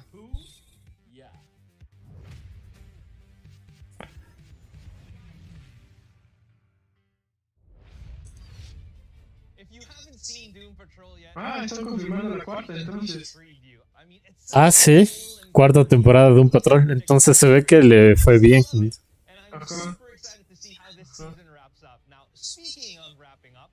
Pero Titans, ay, si no dicen nada. Titans murió, ¿no? Espero que muera. Por el bien de la serie y todo. dccomics.com for all kinds of merchandise and collectibles. In fact, I do believe we're having a flash sale right now. Check it out. ¿Pero qué pueden decir de Injustice? Si ya se estrenó. Ah, que está mala, ¿no? A nosotros tampoco nos gusta.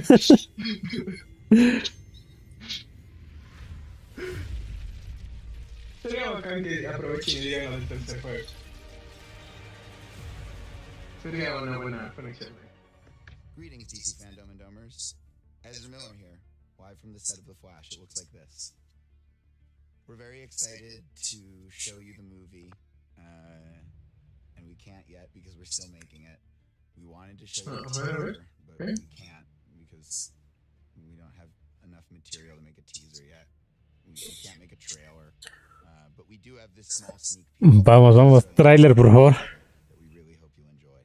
See you in theaters later next year, or more importantly, you will see.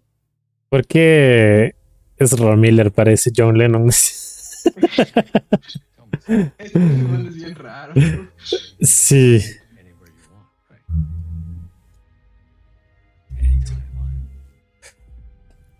Es momento de decir que no me convence tanto como Flash. Sí, a mí tampoco. Es más, te soy honesto, prefiero a Grant Gustin como Flash. Sí. Así, la Flash. Aunque ninguno es como el Flash que todos conocemos, ¿no? No sé por qué les dio por incluir así a personajes, o sea, tipos un poco más flacuchentos, cuando pudieron buscarse un man que esté como que sea musculoso, ¿no? Y que sea rubio y ya. No sé.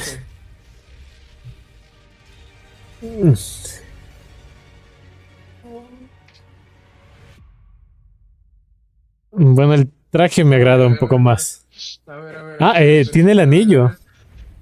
Ya era hora de que mencionen el anillo. Solo eso, no sé. Ese es el Batman de Keaton, ¿no es cierto? Sí. Sí, era Michael Keaton, pero me decepciona un poco ver otro Ezra Miller ahí. Sí, ajá, entonces, ¿será que se confirman los rumores que él va a ser el villano? No sé si Probablemente. como que él mismo va a ser el villano. Bueno, pero espero que no pase eso en No Way Home.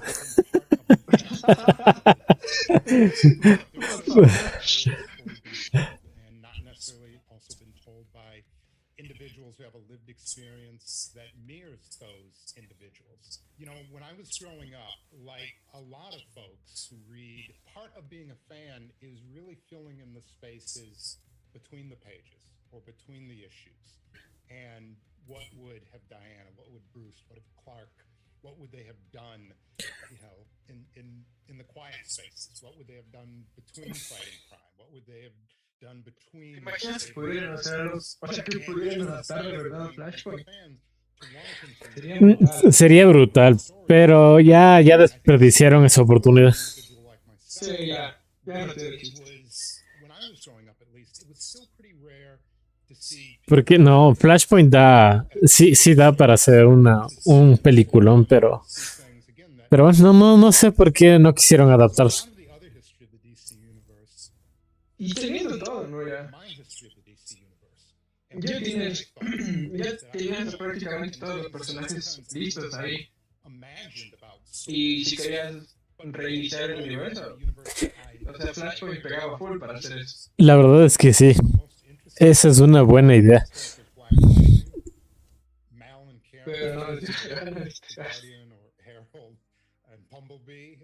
Sí, hubiese sido genial ver a Gal Gadot enfrentarse a Jason Momoa, ¿no? Sí, ajá.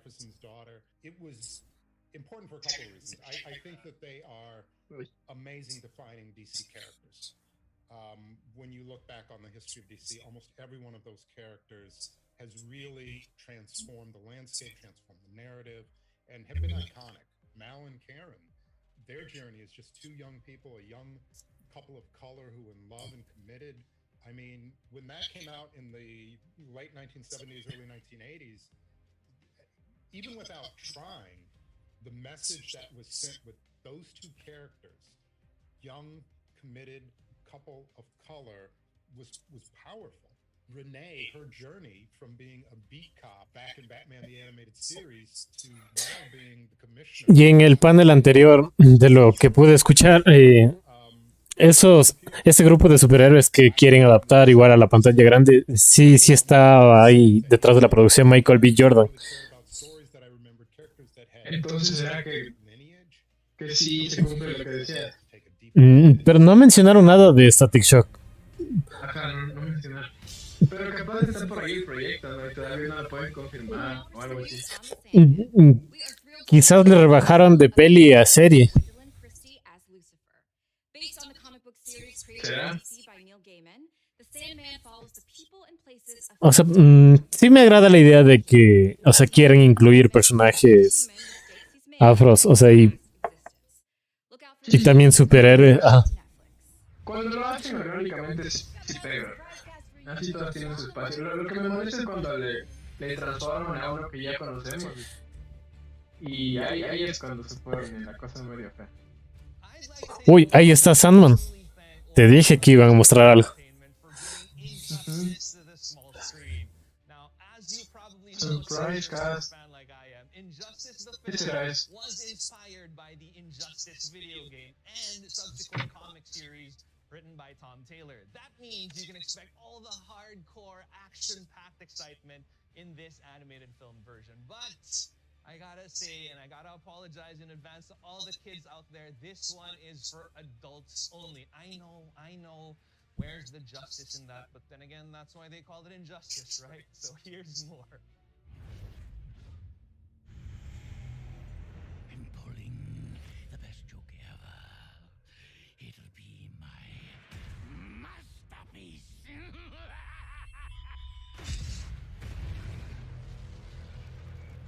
11 million dead. Creo que van a mostrar un trailer o algo así.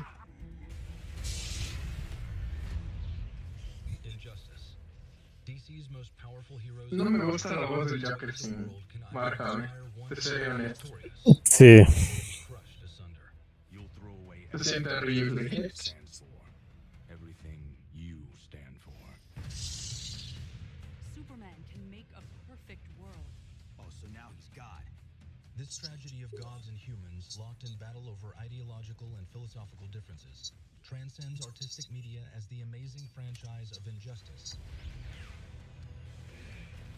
has gone from video game to comic book series to a new pulse-pounding animated film. All hostilities will stop, or I will stop them. The laws of Superman will not be the laws of Atlantis. If we continue on this path, we go from policing to occupying to jailing, then becoming tyrants. Yo anuncio el tercer juego.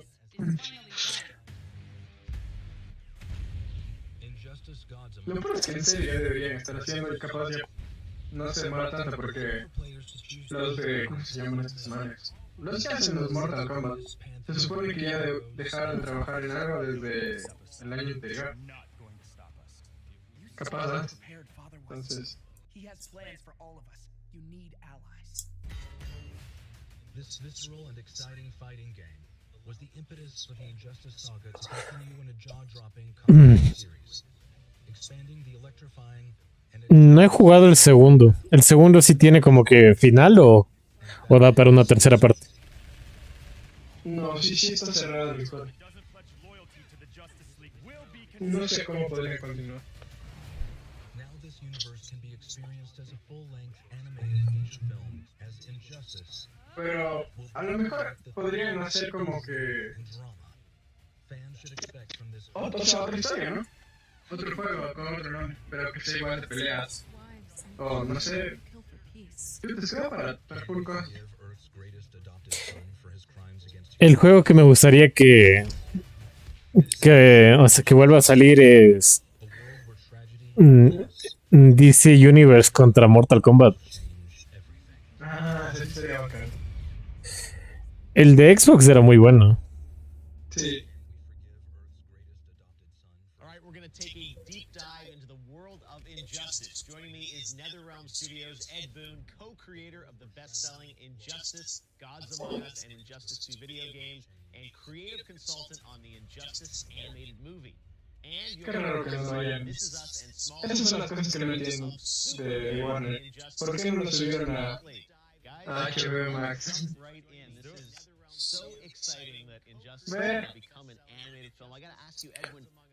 Ahí está. Van a confirmar Shaggy en el siguiente Mortal Kombat.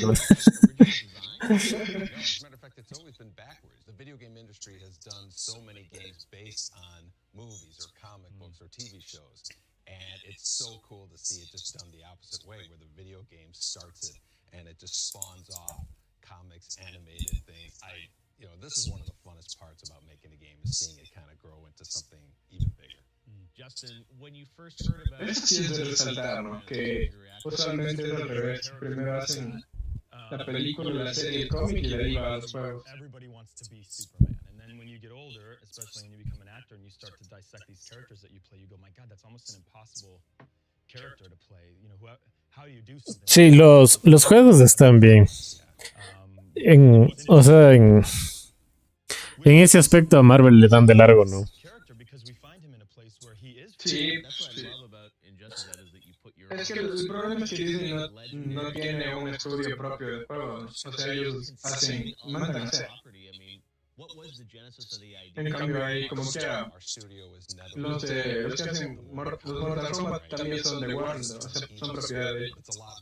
Entonces, supongo que puede ser más fácil que los mejores guionistas iguales apoyen.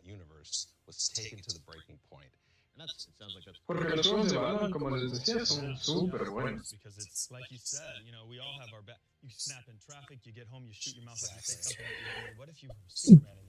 Sí, o sea, el juego de los Vengadores me decepcionó tanto. Sí, eso y el que viene de Guardianes también se ve.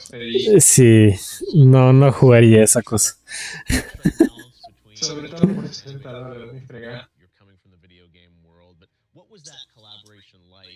Capaz cuando esté bien, en unos 5 años.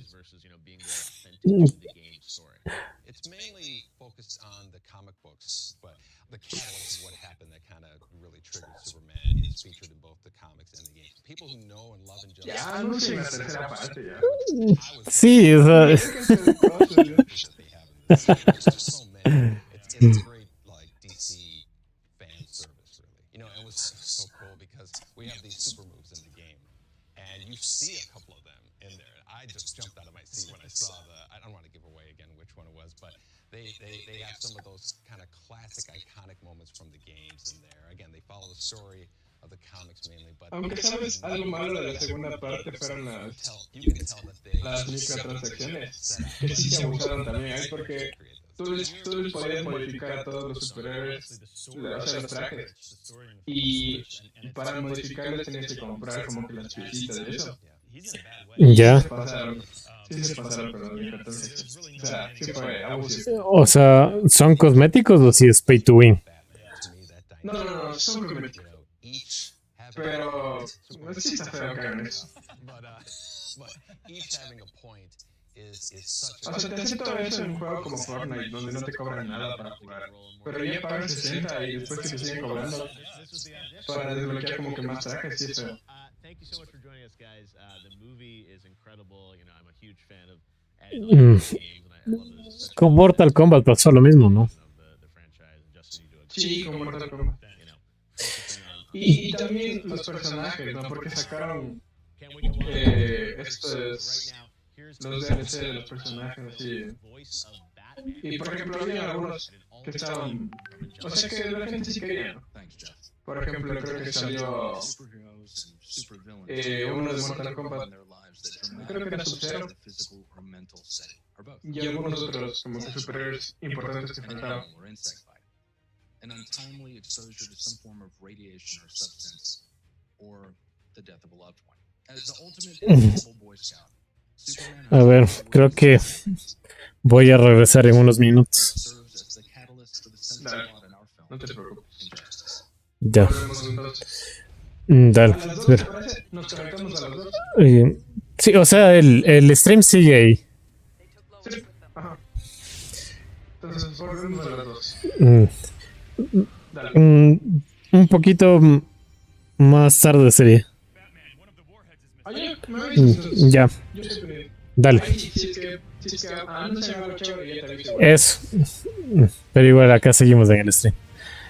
Seguimos.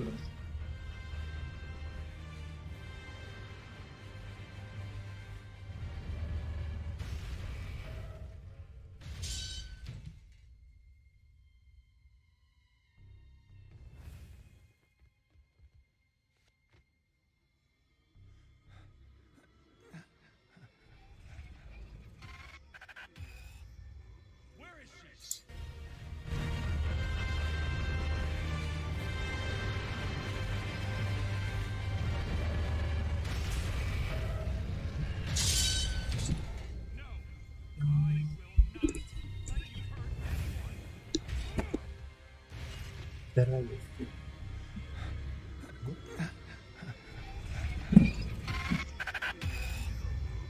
is she?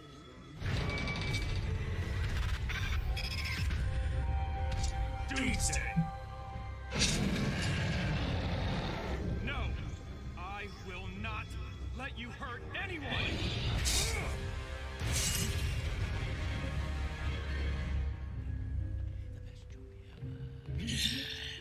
Time to go, honey. Good guys are coming and they tend to get punchy.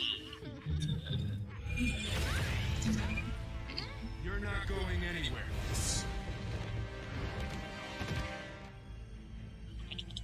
Scarecrow's fear toxin mixed with kryptonite particles. What did you do? I'm pulling the best joke ever. It'll be my masterpiece.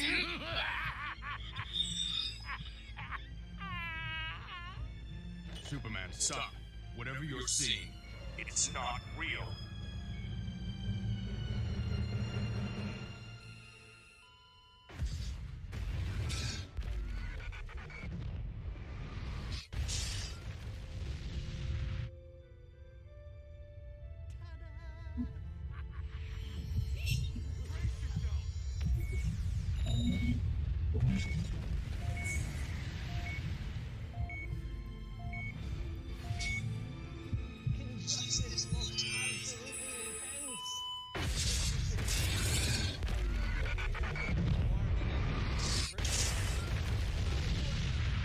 One who may be blue in color, but he'll surely brighten up your street.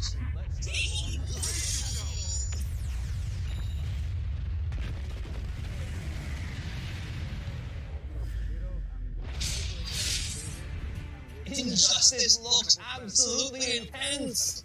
Needless to say, I have my popcorn ready and I am warming up my favorite recliner. Now to another character, one who may be blue in color, but he'll surely brighten up your screen. Let's learn more about the Blue Beetle in our DC Spotlight. Hey, this is Fandome. My name is Angel Manuel Soto, the director of Blue Beetle, and I'm super excited to be here. And with me, I got a couple of friends. Hi, I'm Gary Nunes. I am the screenwriter of Blue Beetle. Hey everyone, yo Marihuana. I am Jaime Reyes. You might know that it's Blue Beetle. I'm excited to be here for this panel, and we'll just hop right into it. I am humbled and excited to be able to bring Blue Beetle to life. It's gonna be fun, it's gonna be funny, it's gonna be crazy, but it also has feelings. It's all of those things. Like Latin American people are all of those things.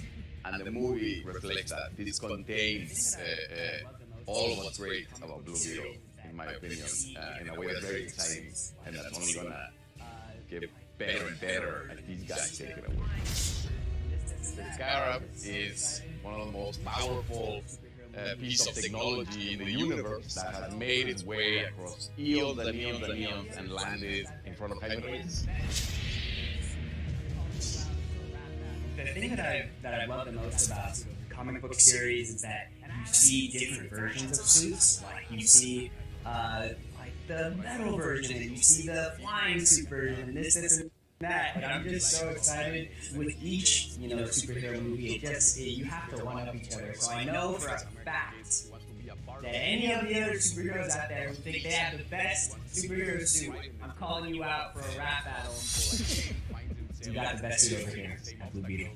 And I haven't even seen it. That's how confident I am. What I love about Blue Beetle, it's a deeply American character, right? And what I really like about Jaime is that he gets to be a reflection of somebody who's been around us forever, right? A Mexican-American kid who wants to be a part of this world, who wants to have a piece of this world, who wants to be able to thrive in this world. And like a lot of people like him finds himself hitting the same obstacles that a lot of us face. Seeing the evolution of the Blue Beetle character, this film kind of like opens the door for a new, like the new generation of what Blue Beetle can become at the hands of Jaime. And like you said, it is everything that makes us who we are. One of the things that Garrett did beautifully was capture the Latino family in its core as how we see them, not as how somebody tells us or how somebody has seen it from a third first-person perspective. And for once, we're able to see a hero that comes from a family, from a similar economic background to the ones that we came up, and stands for, and that represents the majority of the people who are the ones that are coming from the bottom. That closeness of family is something that makes Jaime different than other characters that I had seen before, and that potential to me was beautiful. Peter Parker gets bit by a spider, and one of his first instincts is to hide it from his family. Well, you're from a Mexican family, and good luck hiding anything from anybody. I'm so excited to be able to not only be a Latino on screen, but have the opportunity to show kids like, you can do it too. I'm ready. We're gonna shake things up. We're gonna bring you guys a story that you guys haven't seen before, and do it with a smile on your face. So you're ready. I'm very happy to work with this guy. I love this guy. So everybody, welcome to the family. That's all. And thank you for welcoming us to the family. DC, thank you so much.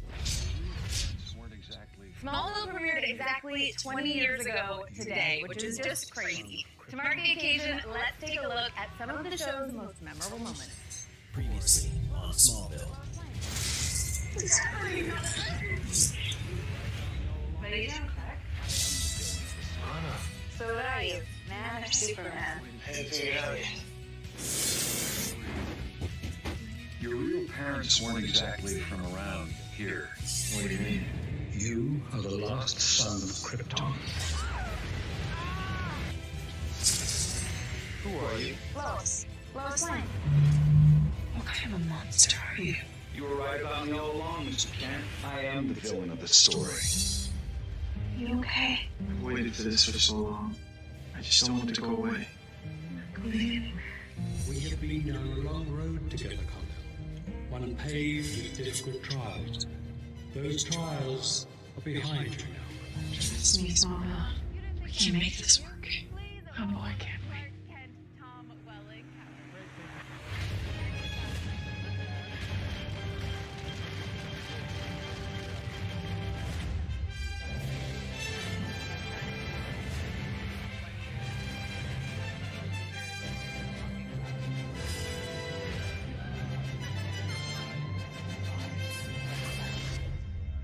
You didn't think that was it, did you?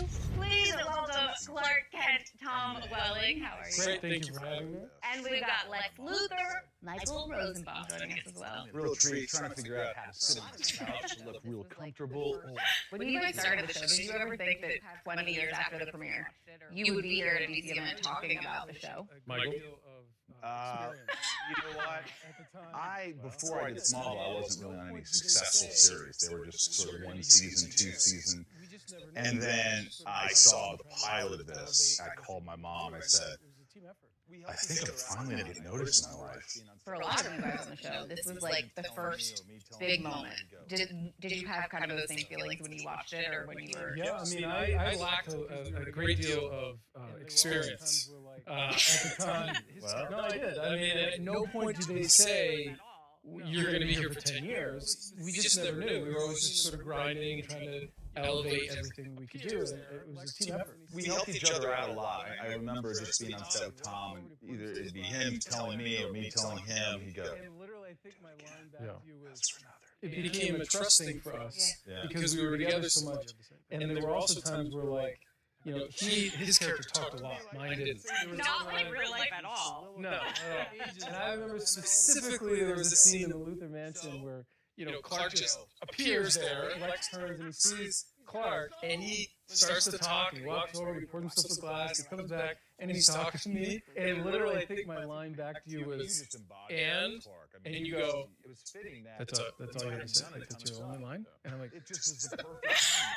I would be like, I would say these whole things, these soliloquies, ages of dialogue. And then all of a sudden, and then he'd go, so, and I'd go, that's all he had!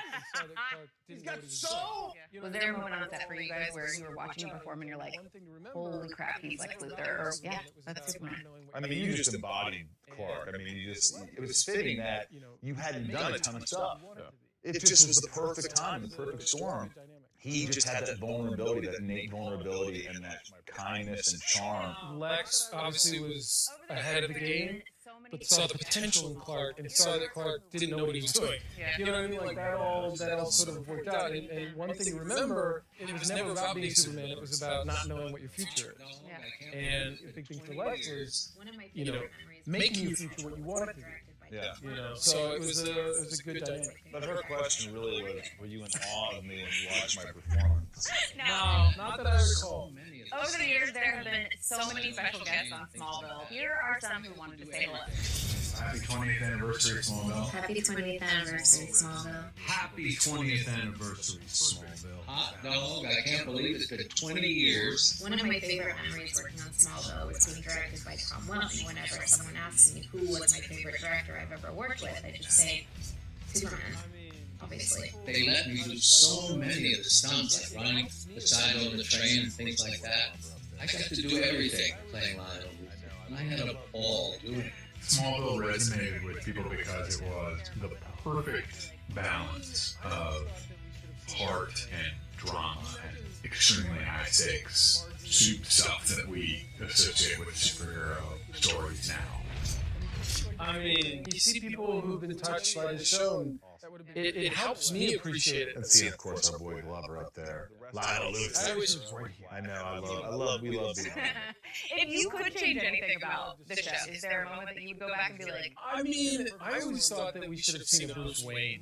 Like, can you imagine Clark barging in to your mansion and, like, you're talking to somebody and you're like, I'd like you to meet Mr. Wayne. And it'd just be like this cool thing.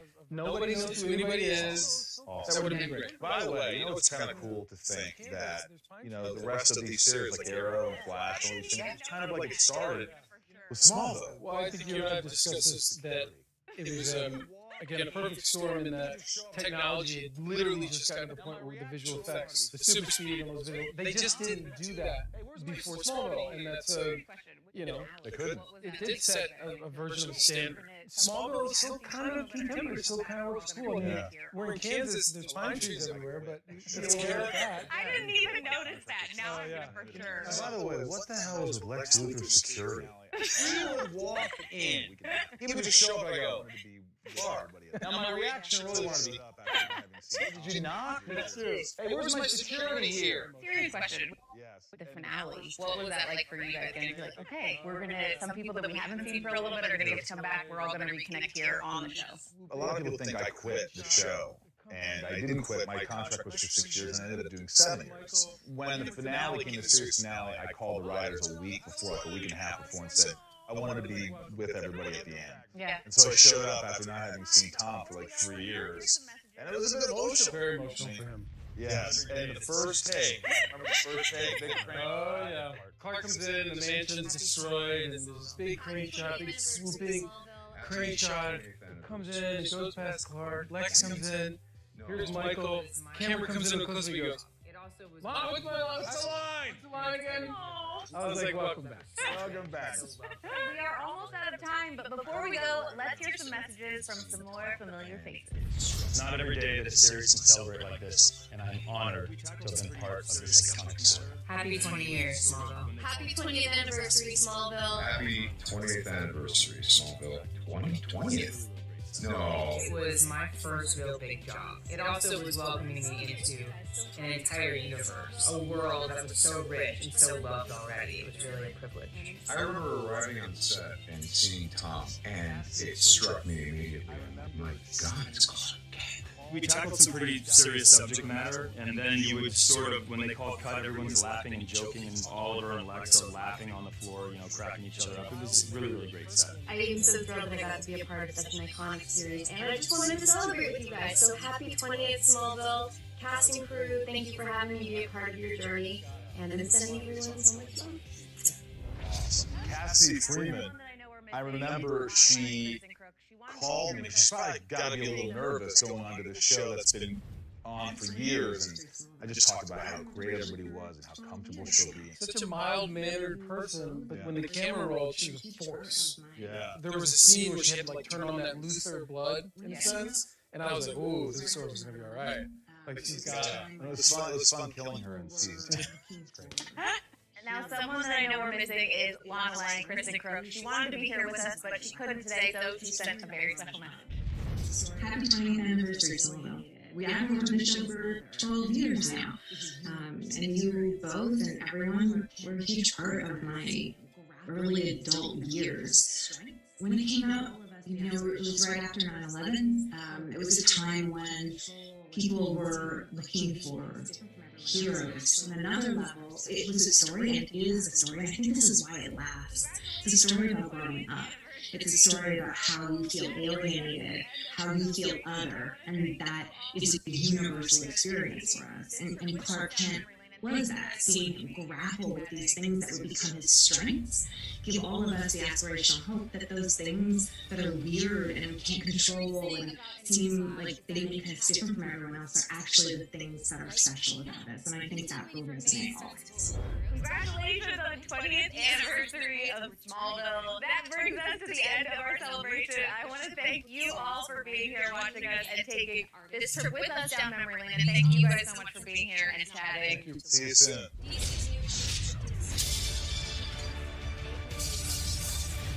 The greatest thing about a newsflash is that it can happen when you least expect it.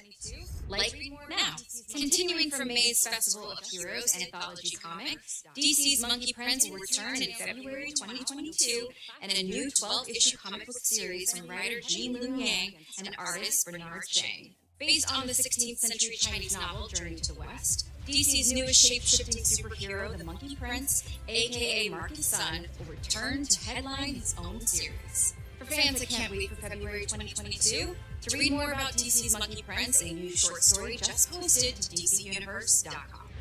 In this new tale available now, you'll see the classic Journey to the West characters defending the heavenly realm against Darkseid and his parademons.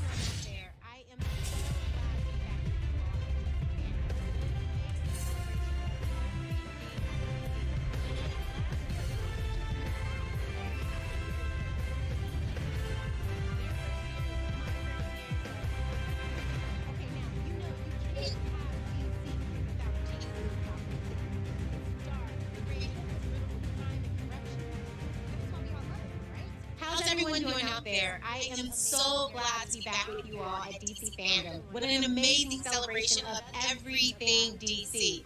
Look, last year I had just been cast, so I have a very special connection with DC Fandom. It was their first year, it was my first year, so let's do this. Okay, now, you know you can't have DC without GC, Gotham City. It's dark, gritty, it's riddled with crime and corruption. But that's why we all love it, am I right? Gotham is home to some really amazing characters beyond Batman. I, for one, can't wait to slip into my costume for another season of Batwoman. All the Gotham content you can handle is coming your way right now. First up, an action RPG based on some of the most beloved members of the Bat family. Maybe you've heard of Gotham Knights? Let's play. Parece tenemos trailer.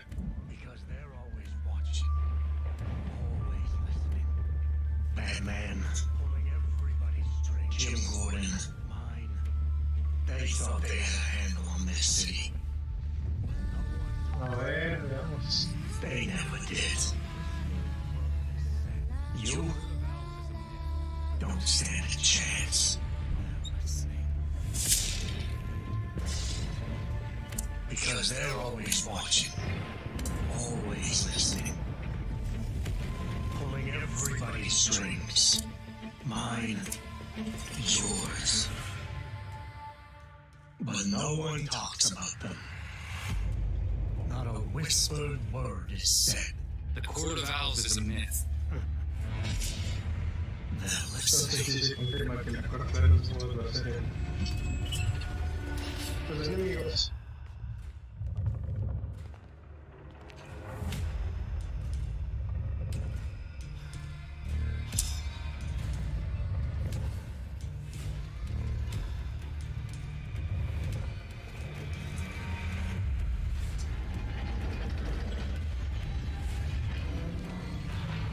¿Será que tenemos trailer?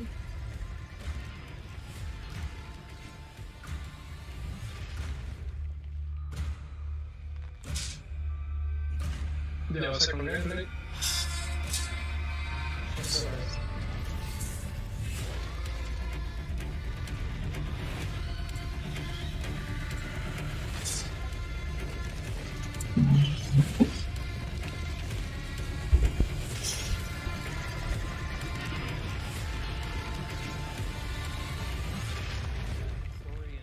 something their own.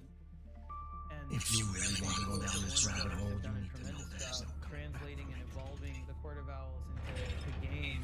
Fans, they cosplay these characters. They're hungry for more. So here you are, getting to play out that conflict in a game itself.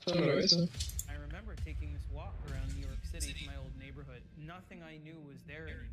One of the joys of writing comics is the hope that someone will take that story and make it something their own. The feeling was so unsettling, and I wanted to craft a story that would make Bruce Wayne translating and evolving the First Court time of I read that Owls story, I was into just the blown game. away because they were creating this really rich secret history of Gotham City, very plausible, believable, that was in direct opposition to Batman. I think probably inspiration for the Court of Owls originates from nature, just by the real fact that the owl is a natural predator to the bat.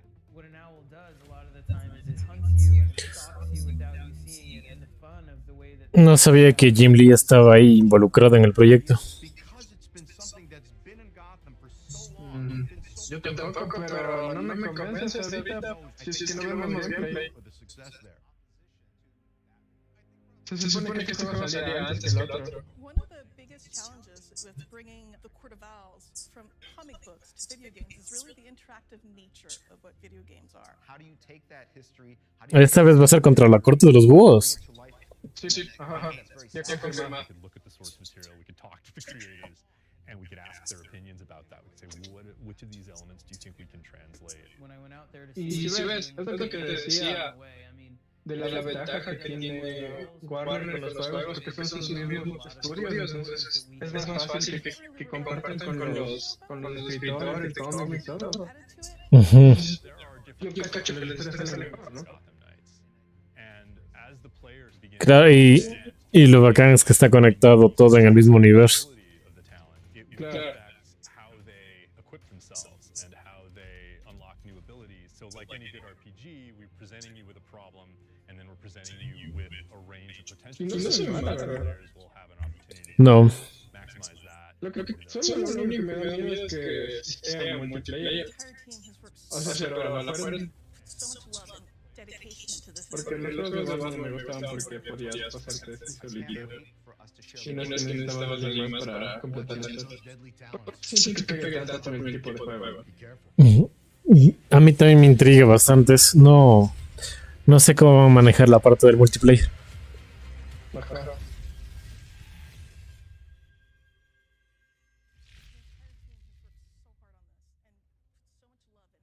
The Court of Owls looks truly sinister. I can't wait to know more about those mysterious mad supervillains and their deadly creatures.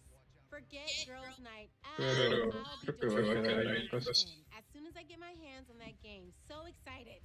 Tampoco está. I gotta tell you, being in the Hall of Heroes is a huge honor. Look at this place. This is incredible. Sí, I hope you guys are enjoying it so far.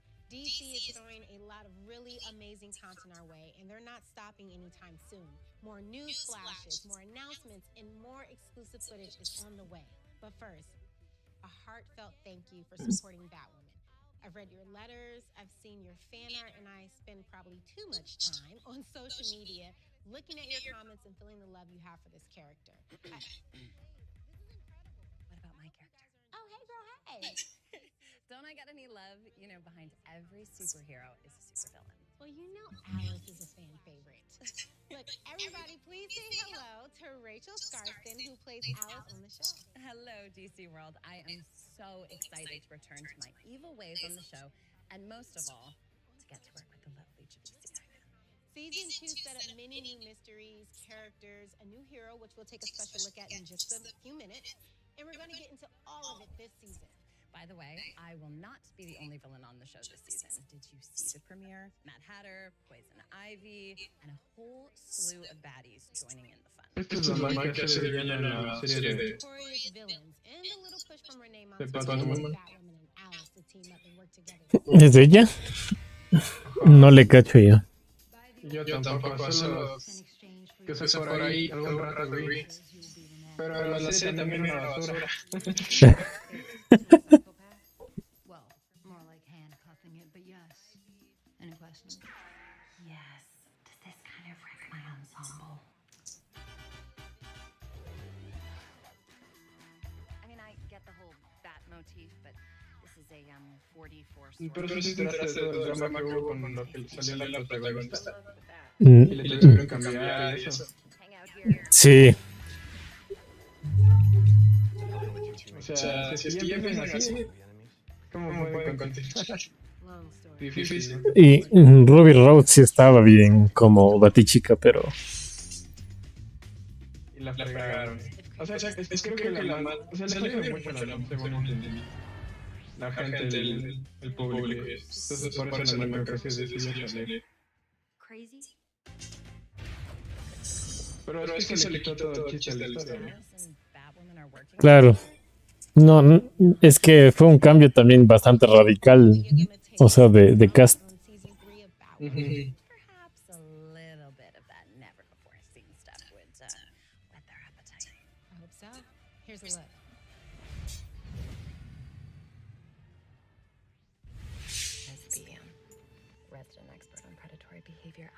Ay, no puedo creer que ya tenga tercera temporada, es increíble. ¿Qué fuera? A veces no entiendo. I chose a geriatric heartbeat with an oxygen tank. Now, do you know why I did that? Because you're a killer, Alice. No. Well, yes, but that's not the takeaway. I chose her because she was easy pickings. See, when a fledgling predator is learning how to stalk its prey, it seeks to lesbian. Separate one from the herd on predatory behavior. I had some. So he would have gone after two victims for his first hunt. Chooses his prey. Look at you learning to think like a killer. Which means for which I chose a geriatric heartbeat with an oxygen tank. And if it wasn't why I did that? Because you're a killer, Alice. They would have just been listed as missing persons. Yes, just like missing persons that I found that were last seen at the East River shore. A mere 2 miles from the pool attack. When a fledgling predator is learning to hunting prey, it seeks to separate one from the herd.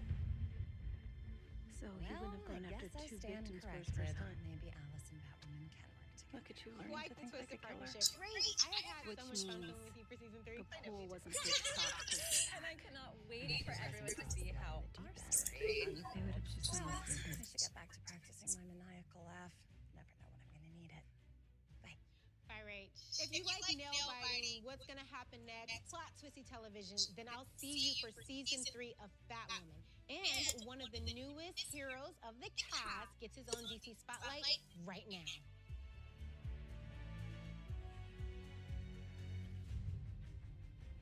Well, hey, thanks, Javicia. What's up, guys? It is very good to finally be back with y'all virtually for this year's DC Fandome. It's Cameron Johnson here. I play Luke Fox on Batwoman. At the end of season 2, I finally became Batwing, DC's flying armored superhero. And playing Batwing has been a ton of fun so far. I mean, like, tell me you saw that dope scene in the season 3 premiere when me and Javicia teamed up and took down the Mad Hatter. If you haven't yet, it's my bad. But if you did, then like, that's pretty dope, right? Come on. So let's take a look at the origins of this character and how we brought him to life on TV for the very first time. Batwing made his first appearance in 2011 in the DC comic book series Batman Incorporated. So before Luke Fox, David Zavimbe, known as the Batman of Africa, was introduced in the 5th issue. By the time David retired, Luke had proven his value to Batman. Just FYI, no sidekick actually likes being referred to as a sidekick. Copy that. My number 2 dude. Nope, not that note. Luke may not have superpowers, but he was a skilled fighter, having trained in mixed martial arts and cage fighting. So as the son of Lucius Fox, Luke had the same brilliant engineering mind as his father. His tech-savvy Batwing suit allowed him to accomplish some very impressive stunts, like flying tremendous speeds with a special mechanical glider cape. Now, there are a few differences between the Batwing of the comics and the one I portray on television. What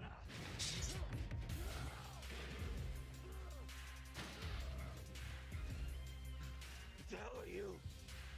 Justice. Luke and Tavaroff were friends in the comics before becoming rivals, whereas on Batwoman, Tavaroff is a full-blown villain from the start. Comic book Luke builds the suit with his dad, but on our show, it's Lucius who actually creates the Batwing suit based off of Luke's childhood drawings. In the season 2 finale, Luke discovers this years after his dad dies. When I was a kid, I drew pictures of how I imagined a black Batman would look. Turns out that my dad was secretly turning those pictures into reality. describe the feeling of putting on the suit for the first time. The costume designer, Maya Manny, and her incredible team did an amazing job designing it and helping me portray this character the way that I envisioned him on the big screen. It truly is an honor knowing that I'm giving kids like me the opportunity to look up and relate to another Black superhero. I mean, it's such a surreal experience, and I can't stop smiling about it when I think about it, because, I'm just a random kid from a random town in a random state that had big dreams and wanted to make a difference. I looked up to so many superheroes growing up, and I hope that some kid out there can see me as Batwing and realize that there's a hero in them too. And one day, we might just need to meet them. Now, as some of you may know, and the true homies have copies sitting on their shelves right now, I also wrote a Batwing story for DC's Batman Urban Legends anthology series. I was given this fun opportunity to choose any villain I wanted for Batwing to take on, except the Joker, and I won't forget that. So I chose to not only go for my second favorite Rogues Gallery villain, the Riddler, I also decided to give him some Killer Croc backup. So my friends and I at DC we had such a fun time playing with both baddies in one action-packed story. Two incredibly fulfilling moments at once, right? Writing my first DC story about Batwing and announcing to the world that I'd be Batwing on the same day. Happy Batwing Day.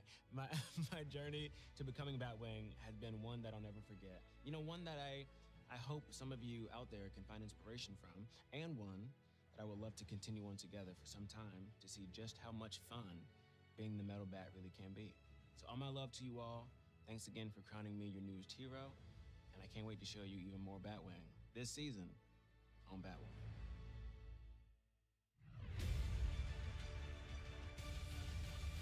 Welcome back, DC fans. We are excited to share that the winner of the Round Robin fan bracket, Robins, is available now on DC Universe Infinite. Over 1 million fans voted in the massive winner-take-all bracket, greenlighting Robins from writer Tim Seeley and Baldemar Rivas. As all the Robins come together to talk about how being a Robin has affected their lives, they are violently interrupted by someone who claims she was the first Robin. The last time fans voted on the fate of a Robin, it went very differently. DC Universe subscribers can read this digital first title now, only on DCUI. Still to come, Catwoman hunted, DC's Legends of Tomorrow, and the new Batman trailer debut. Hello again to all our fellow super fans from all around the globe. Once again, Américo Borgo. And I am Aline Diniz. So far, today's journey through the DC multiverse has been amazing. We saw Dwayne Johnson as Black Adam and Jason Momoa returning as Aquaman.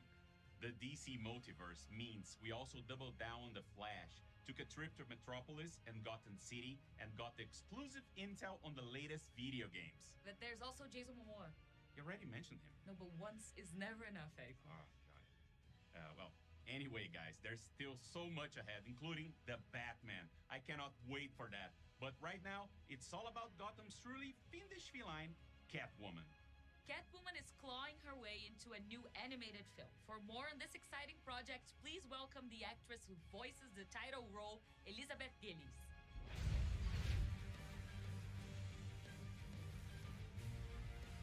Catwoman celebrates her 80th anniversary next year, and Warner Brothers Animation, DC, and Warner Brothers Home Entertainment salute her longevity and popularity with the release of the DC animated movie all her own, Catwoman Hunted. The felonious feline is voiced by moi, and, as you'll see in the trailer, Catwoman sets her sights on stealing the world's most valuable jewel, and as a result, everyone is hot on her tail. Get ready for the world premiere of the Catwoman Hunted trailer. I assume you're ready for action? This kitten's always ready for action. Darling, you're even more gorgeous in person. Multiple countries have warrants out for your arrest. I'm popular. This little kitten sauntered into the lair of the wrong big cat. Stop her! I thought this was supposed to be a party. My kind of party.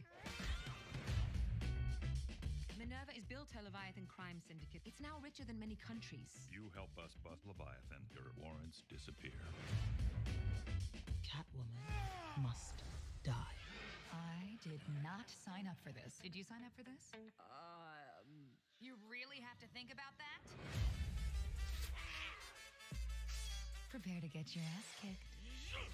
Don't make me fight dirty. You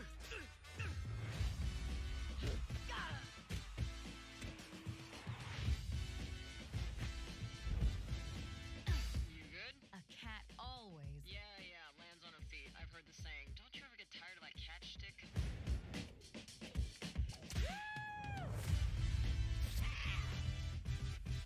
Darling, I love your costume. Hold on to that one, love, or I might just steal him away.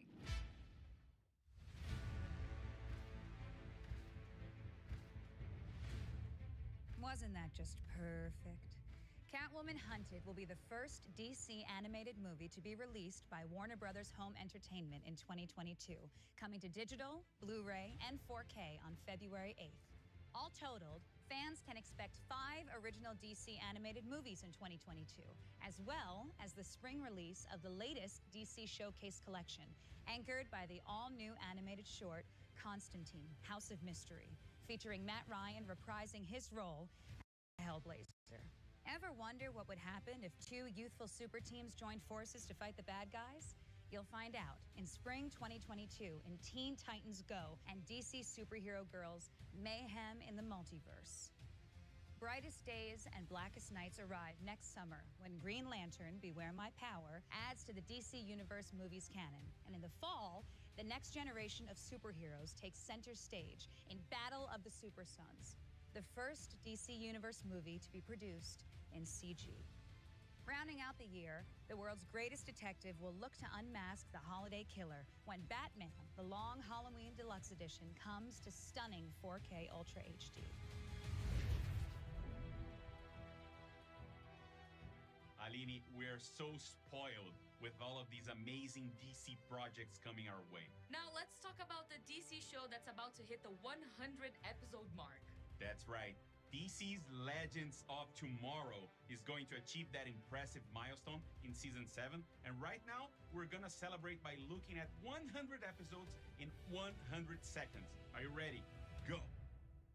I see you've all decided to come. We can be on our way.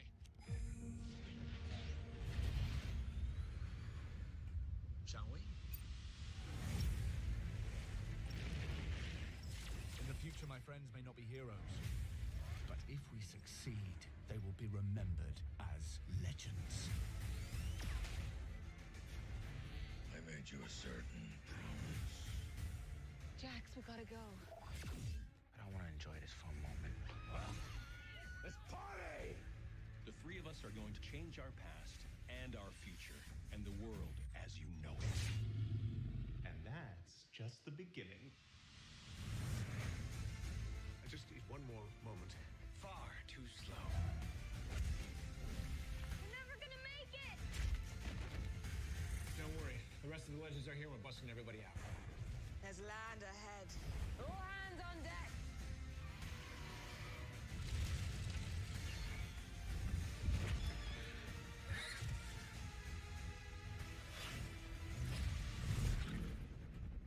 Let's do this. I can't do that. Wait! As I was saying, legends? Whoa. This mission has to be epic. And I have the perfect plan. Sarah, no! What's that? Can we kill them now?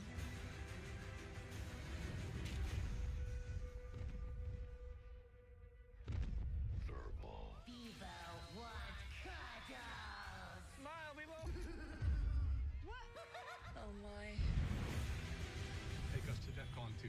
Is this a drill? Are they lowering the barrier? Wow, that I did not see coming. Hey, cheese! You wish. What is it? That is just business as usual for us. Leave you now with this takeaway that there might not be a norm, but I might be okay. I told you guys we can't keep the cowboy narrator. Sorry. Hey, man, we'll drop you off. Happy trails, legends.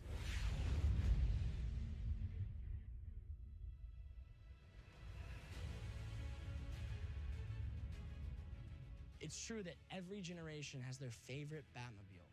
And mine personally is the Dark Knight Trilogy Batmobile from the TDK trilogy.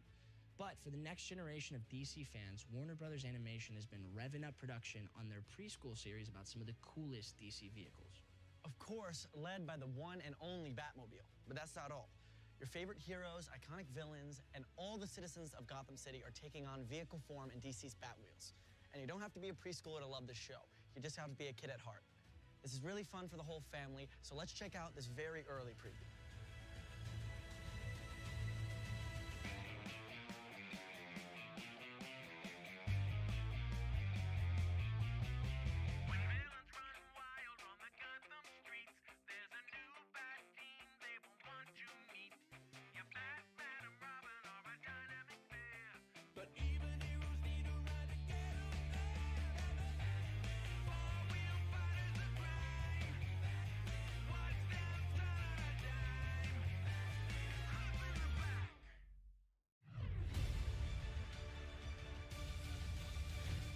Coming from the world of audio, our friends at Spotify have completed casting for the upcoming audio series, Batman Unburied. But you don't want to hear the news from us. We'll let Barbara Gordon tell you.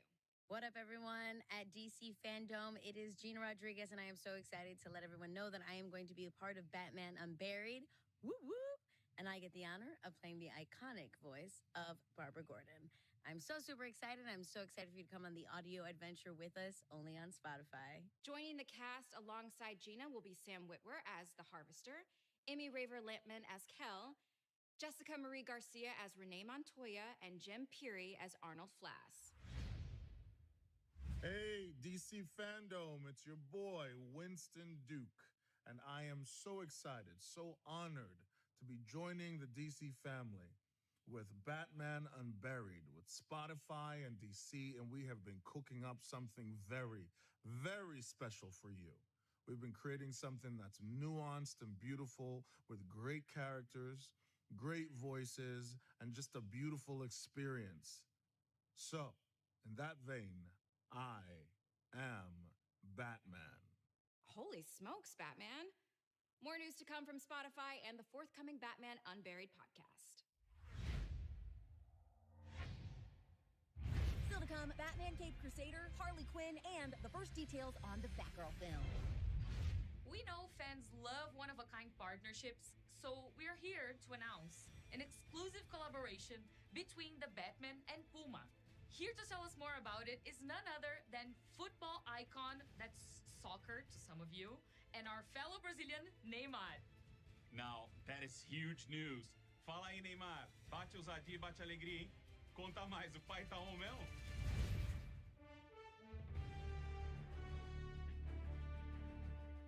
Fala, galera da DC. Tô muito animado pro novo filme do Batman. Sempre fui muito fã, desde pequeno. Uma honra muito grande estar participando desse evento. Obrigado por tudo. E tô muito animado com tudo isso. Espero que a franquia da Batman seja longa, que faça muitas mais coisas. Você estaria esperando. Valeu, Puma. Batman, tamo junto. Come on, be honest. Fans would buy anything having to do with DC, especially if Neymar is involved. Yeah, you're not wrong. But now I want to talk about one of my favorite Gotham City gals, Barbara Gordon, also known as Batgirl. The tech-savvy martial arts badass is getting her very first full-length feature. It was a role that every actress in town wanted, but ultimately it went to Leslie Grace after her stellar breakout performance in last summer's In the Heights. She was so good in that. And now, we're all looking forward to seeing Leslie take on the bad guys in a very different version of Gotham City. Let's learn more about Batgirl in this DC Spotlight.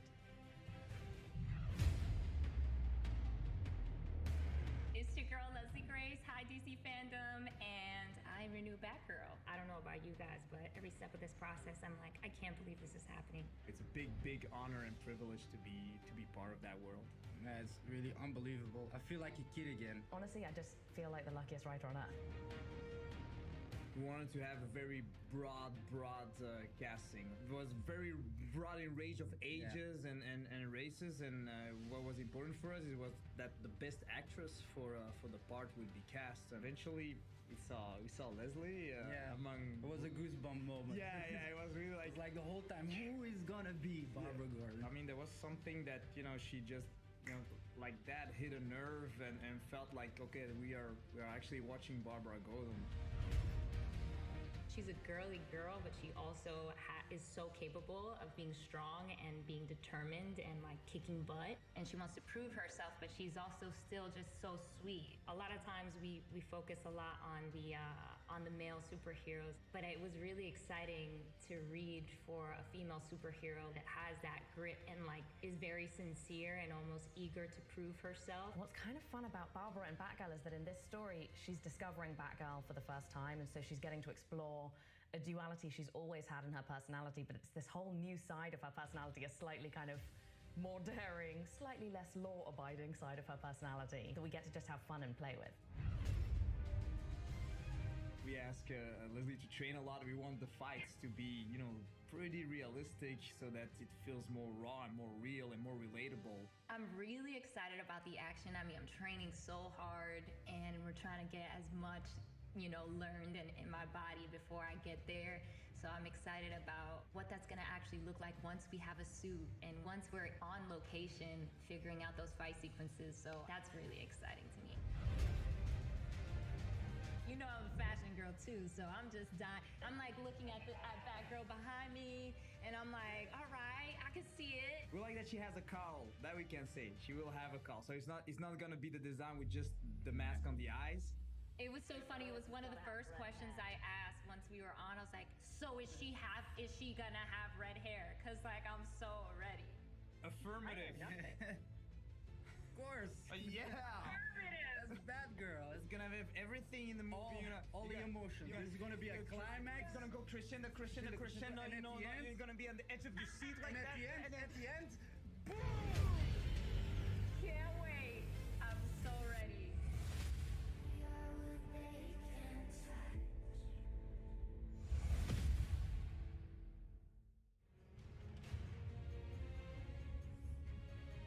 While the Batgirl film is just about to begin production, we don't have to wait much longer to see how Titans is going to wrap up its season 3. Standing by right now, we've got one of the cast from TV's Titans with some exciting news and an exclusive look into the near future.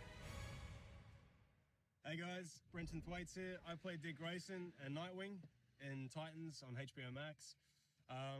We're very happy that you guys have been enjoying season 3. We loved making it, and it's good to know that it's landing on audiences, especially the hardcore true Nightwing fans, Titans fans. We're excited to be here at the DC Fandome. We're going to debut an exclusive clip from season 3 for you to see. And we really hope that finale, packs the punch and kind of lands for you guys. But first, we're going to announce something. We're going to announce something. Sexy baked banana. Yeah, honey, go. We practiced this. What are we going to announce? Season 3! Season 4, we're going to announce. We're announcing season 4. Titans is going to go again. And we are very excited to go back to Canada and continue making this wonderful show. It's been a wild ride. I love making it. Toronto's a wonderful place to work, and this is such great, versatile, diverse content to be able to work on as an actor. But it is all thanks to you guys for, watching it and enjoying it and demanding that they make another show. Another season. Anyway, we're out. Thank you. See ya.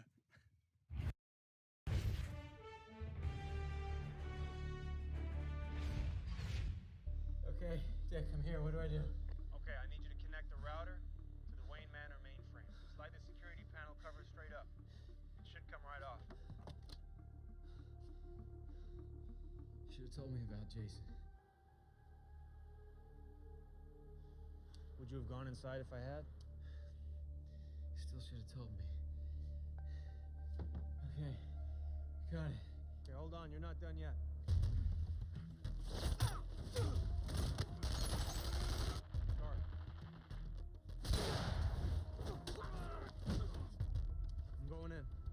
Tell Gar to cut the red wire and hook it up to the router. The red wire? You never cut the red wire. Cut the red wire.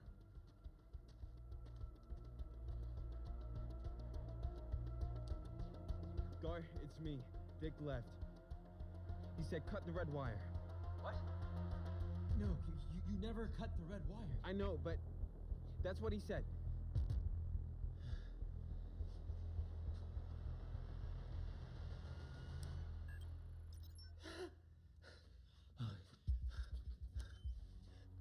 What's happening? We're in. Oh, shit. What? There's a security question. What's the name of the one who got away? Joker.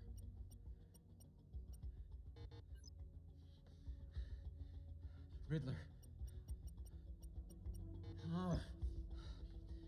Tim, I've got one more try at this or I'm locked out. Try Selena Kyle. Who's that? Trust me. Selina.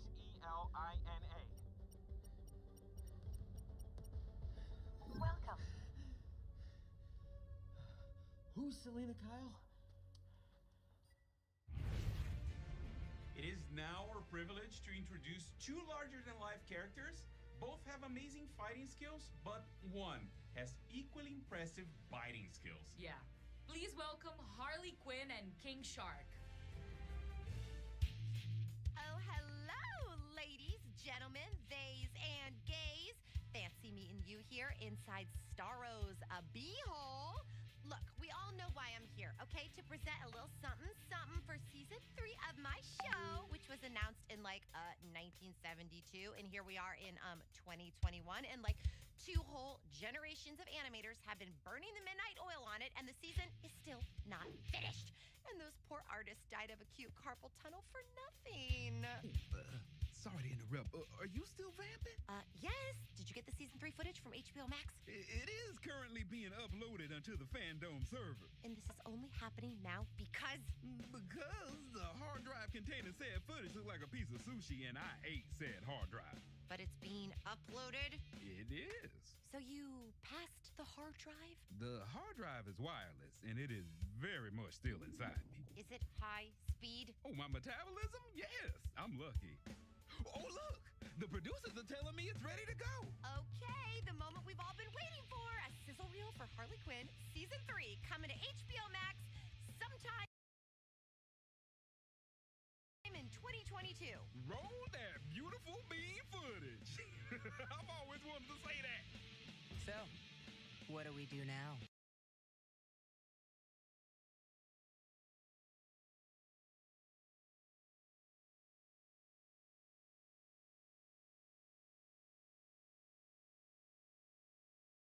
Let the Eat, Bang, Kill tour begin. Come here.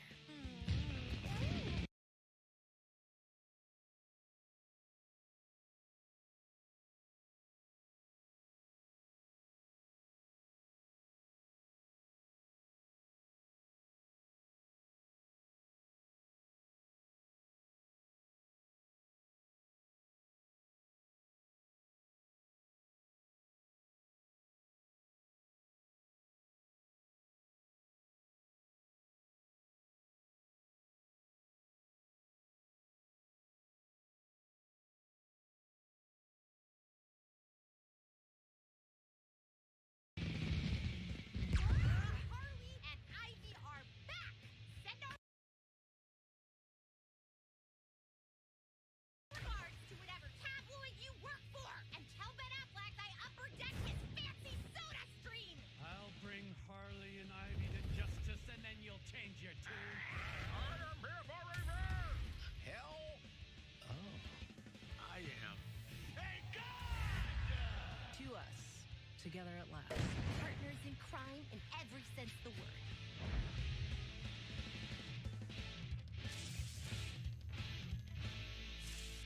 There are so many surprise twists and turns, and I say that as someone who's already lived it. I will admit, that looks pretty great. Gonna be better, after the crayon guy, colors it in, and then the sound effects guy does the pew-pew stuff, and, the music guy does the bang-na-na-na-na thing with the guitars. Oh, God, animation takes forever. You're telling me? I'm sure they'll get around doing something cool the old Okay, hombre. Any minute now. Yeah, don't worry. You look great. Well, there you have it, folks. Enjoy the rest of Fandome, I guess. And please remember all the cool stuff you saw earlier and not that.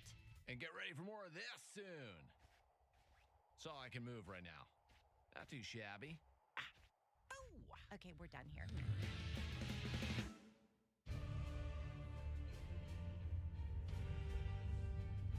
Hola a todos mis compañeros fanáticos del cómic de DC. It's me, Gabby Camp, huge super fan of all things DC. And a big thank you, Harley Quinn and King Shark. Now that we know what is happening with all of the other colorful characters in Gotham City, it is time to check in on the man himself. The 1990s award-winning show Batman the Animated Series was the first introduction to this iconic character for many current Batman fans. Fans were excited that original series creator Bruce Timm will be teaming up with James Tucker and two of the biggest names in television and film, J.J. Abrams and Matt Reeves, to reimagine the series for a new generation. Let's check in with that dynamic group and see what they have planned for Batman Cape Crusader. I'm J.J. Abrams, executive producer of Batman Cape Crusader. I'm Bruce Timm, executive producer of Batman Cape Crusader. Hi, I'm Matt Reeves, executive producer of Batman Caped Crusader. Hi, I'm James Tucker, and I am a co-producer on Batman Cape Crusader. Warner's Animation asked if we would be interested in working with Bruce on a new animated Batman series, and Matt was working on the Batman film, so it just felt like an opportunity to collaborate not just with Bruce, but with one of my best friends on a project that I knew would be incredibly meaningful to all of us. One of my elevator pitch versions of this show is that it's more Batman the Animated Series than Batman the Animated Series. It kind of goes back to the original principles of the show that we originally came up with back in the early 90s.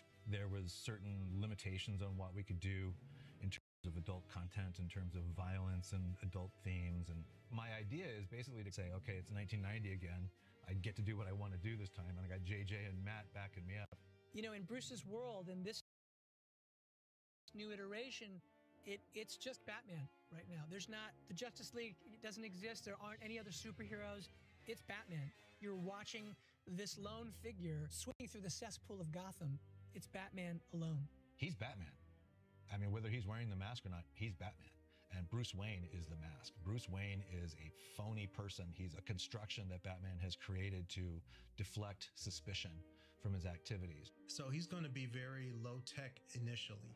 You know, as he develops as a character, we'll start introducing those gadgets. And, you know, the audience can see how he developed the Batmobile using different prototypes. That's part of the fun of this series, is we're finding him discovering these things that most other Batman series, they already were there.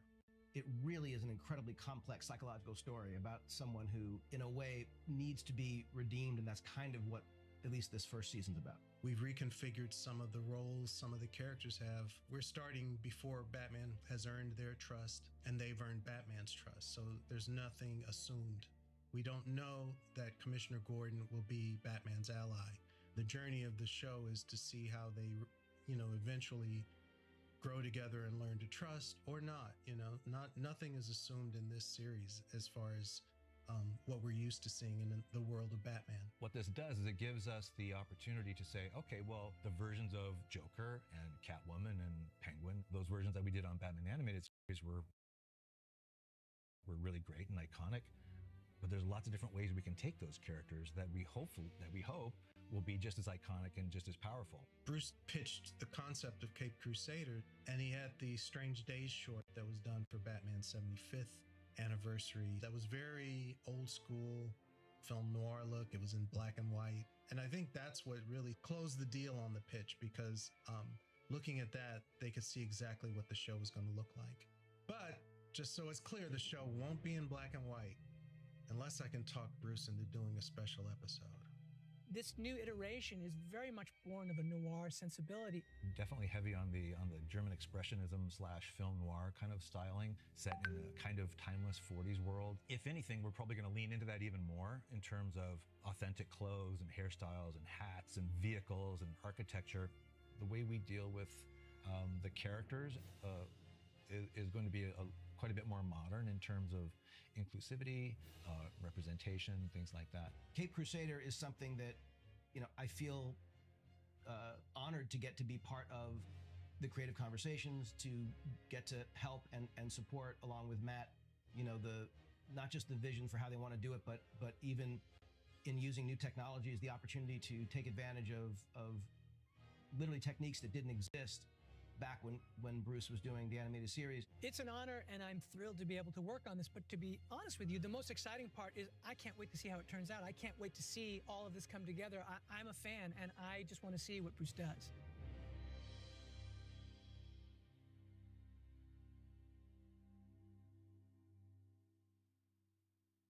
Even though it's still early days, that all sounds amazing. Batman Cape Crusader will air on Cartoon Network and HBO Max. I seriously can't wait for this one either. There's so much talent behind this series. And speaking of talent, let's take a look at your amazing Gotham-inspired art.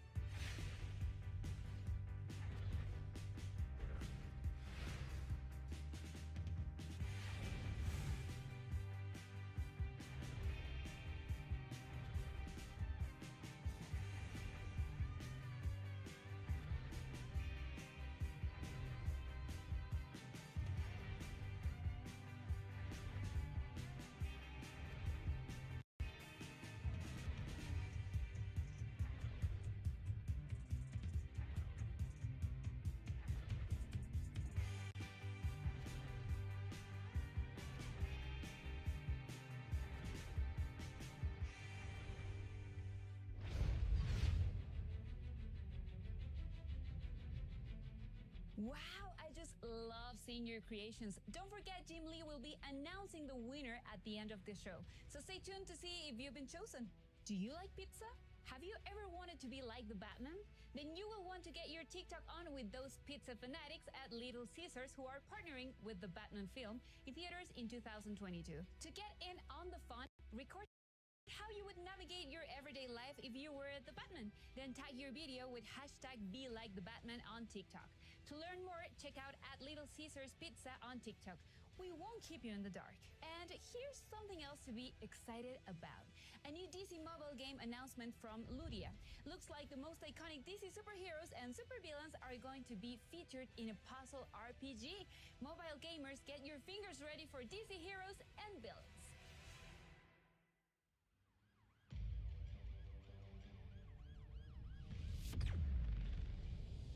The interesting thing about power is not whether it's used for good or evil, nor is it that even the greatest power can be lost in an instant. It's what we choose to do when identities crumble. The line between hero and villain blurs. And extinction draws near.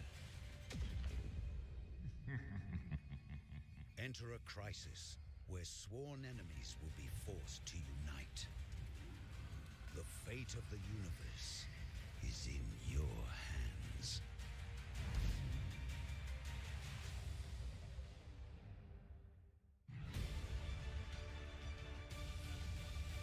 We have some exciting news for fans of collectibles. Here to tell us about it is legendary comic book artist and founder of McFarlane Toys, Todd McFarlane. Hey, thanks, Candace, and I hope you're enjoying yourself, and so are all the fans out there today. I'm here to talk to everybody about McFarlane Toys, my company, and DC Direct. We just started a partnership, but basically I'm going to take all the things that we're good at and continue to do all the things that DC Direct has been doing. So here's a couple of things to look forward to. We're going to continue the Batman Black and White series, which is over 100 different statues already. We're going to do the Harlequin Red, White, and Black series. We're going to continue doing the DC Designer series. So look forward to all of that. This is just the beginning right now. One of the early statues we want to announce is the Joker Purple Craze from the artist Greg Capullo, who I think is one of the best in the business. It comes from the pages of the Batman Death of the Family that both Greg and writer Scott Snyder popularized. I've been waiting a long time to finally get to the Batman movie, and it's coming. One of the things we're going to be doing is a big, tall statue of the Robert Pattinson Batman. And it's based on the concepts and the costume and the reference that was given to us directly from the producers and director, so that we're going to make it as authentic as possible. Take a look at it. It's going to be super cool for your collection. The thing I'm looking forward to the most is continuing the Batman black and white line. It's the longest running statue line that's been out there in collectible history. Number 100 was based on my artwork, so that was kind of cool. This one is based on the artwork by Mike Mignola. This is from the graphic novel Gotham by Gaslight, written by Brian Augustine. We've done a couple other Mike Mignolas in the past in that series, and they've been some of the top sellers, so this one is not going to be any exception. Also, big news, we're going to be doing a giveaway on the DC Designer Batman series. This one is going to be based on the comic book Batman Year 2. Artwork by myself, so I know what it's supposed to look like. And on top of it, I'm going to sign that toy for you. So if you want a chance to win that cool big Batman, head over to dcfandome.com for a sneak peek at some of the upcoming collectibles that are coming out, including Dwayne Johnson has Black Adam and a bunch of other cool stuff. Still to come, Shazam! Fury of the Gods, and the Batman's new trailer debut. DC fans, we're not slowing down with all these announcements and surprises. Now, going into its 4th season, Young Justice is a fan-favorite series focused on the covered-up side of the DC universe, taking place on Earth 16. It sees fan-favorite characters like Superboy, Miss Martian, Satana, Beast Boy, and more as they take on an ever-evolving DC universe. And this just in, you can watch the first episode of the new season for free after the show on dcfandome.com, but there's still so much to come on in Hall of Heroes that you may want to finish watching our show before you jump over to watch them all. Until then, here's a sneak preview of Season 4 of Young Justice. The heroes of Young Justice have grown into leaders. McGann, Connor, and Garfield are on their own. But right now, fighting bad guys is the least of their worries. At some point, we decide who we want to be. No one on the team is perfect. You broke the rules. Makes me want to break some rules too. And sometimes, being a superhero isn't so super at all. There are some things you just can never prepare for, and some things you can never get over. What do we do? Pull your energies into me. The heroes you love always fight for what's right. Surrender or die.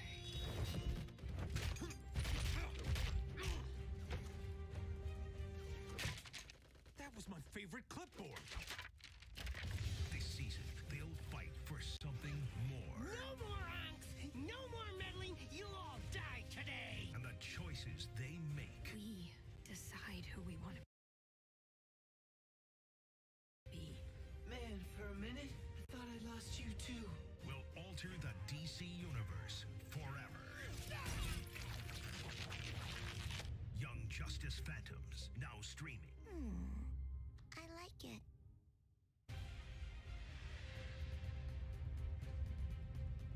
DC Fandome is the only place to be for the latest and the greatest DC news and upcoming projects. I am Terry LTAM, and to say I'm thrilled to be here with the best fans in the world is a complete understatement. This is beyond exciting. Now, up next, another first. The talented and revolutionary writer, director, and producer Eva DuVernay is officially making her first show at HBO Max. Eva has joined force with writer Roberto Patino to bring you DMZ, based on the comic of the same name. The show takes place in the future, where America is caught up in the Second Civil War, leaving Manhattan in ruins. The resilience of community and the human spirit is really what stands out in this 4-part limited series, starring Rosario Dawson and Benjamin Bratt. Now, over to Eva and Roberto to hear more. Hi, I'm Ava DuVernay. I'm Roberto Patino. And we're here today to talk about our hot new DC comic adaptation, DMZ. It's a story about a fractured people that are coming together, where we have a civil war between the Free States of America and the United States of America. And our story takes place 8 years into that DMZ, where the rule of law is basically dictated by the most powerful person at any point in time, and that could change from block to block. So you have people who are in the city who've basically been abandoned. And the big kind of thrust of the story is an outsider comes in and she turns everything upside down. And that roller coaster ride, that adventure is one of the things that I love most about your script and one of the reasons why I had to direct it, had to be involved. Let's talk a little bit about Rosario Dawson and the character of Alma. Alma was inspired by one of the most fascinating characters in the comic book, and also one of the most underserved characters in the comic book, named Z, who is this fearless medic. I really took the creative guardrails off and dove into the spirit of Z and reinvented her. You know, this show is a bit of an origin story for one of the best characters in the graphic novel. She comes out the other side with a whole new understanding of what her place in this world ought to be.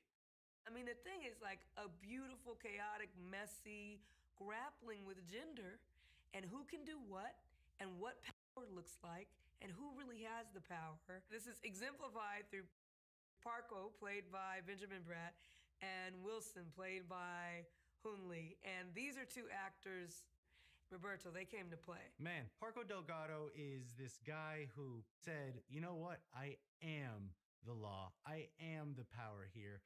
And who I am and what I say I am, no one's going to challenge me on that if I say with enough resolve.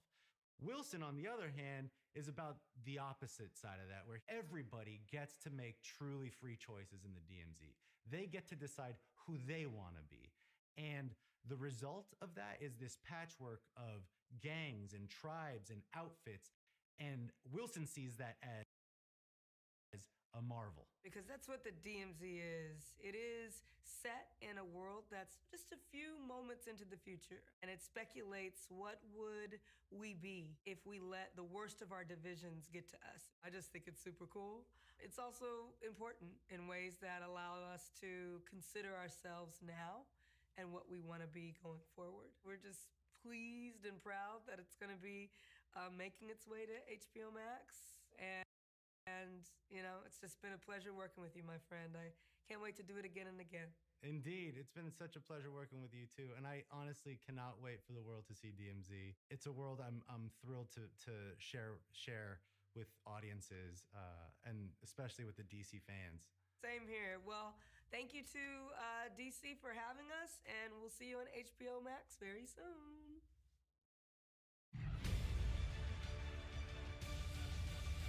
DMZ isn't the only DC project from the brilliant Ava DuVernay. She's also bringing the fans Naomi, inspired by the amazing DC comic of the same name from writers Brian Michael Bendis, David Walker, and artist Jamal Campbell.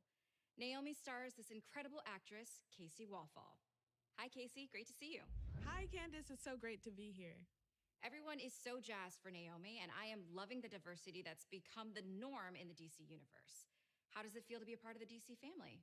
It's an honor to be a part of the DC family. I, for so long, have watched shows like The Flash and a bunch of other DC TV and movies. So it's really special to me and very full circle for me. And everyone who I've talked to within the DC universe has been incredibly welcoming, which makes me really happy and it's been so exciting. I'm really excited for people to see this character that is so special to them within the comics on TV. And since she's so fairly new to the DC universe, there's a lot of room to grow within the character and within the story. And it's something that we haven't seen yet within the DC universe. How did you prepare for the role of a teenage superhero? Preparing for the role of a teenage superhero isn't so hard for me because I started the show when I was 16. Naomi is 16. I'm 17 now. So our lives, they often overlap as I'm reading the scripts. I get to pull from my family and my friends and things that I'm going through. And when you're a teenager, it's really crucial when you're figuring out your identity and who you are and what you like and what you don't like, which is a lot of what goes through Naomi's head throughout the story. It's a superhero show, but it's also a coming of age story. When it comes to the part of preparing for the superhero part, I can't relate to the supernatural part of the story, but I can relate to being a good person and doing good deeds, which is a huge part about being a superhero. And I've also read the comics. When I first booked the show, I got the series of the comics, and I've also read the Justice Leagues that she's in. And I'm an avid reader, so getting into comics is something that the show has started me on. What makes Naomi different from the other female superheroes out there? Well, as I said before, she's a fairly new superhero, so there's a lot of room for growth. But honestly, she's a young female Black teenage superhero, which is really special because that's something that we rarely see a character have their own comics and to have on TV. And I think what also sets her apart is her character and her heart. She's incredibly confident. She loves the people around her. She's incredibly driven, incredibly smart, and isn't afraid to show it. And although there are a lot of Naomis and people like Naomi in real life, those aren't always shown on TV, so I think it'll be really special. I also think what makes it different is the unique characters within the setting of the show. And the creatives in the team and the crew and the cast, they make it even more special, so I'm really excited for people to see the show. Thanks, Casey. Thanks so much for being here. Let's give the fans a little teaser of what's coming their way in this DC News Flash, featuring Naomi. Now, are we ready to begin?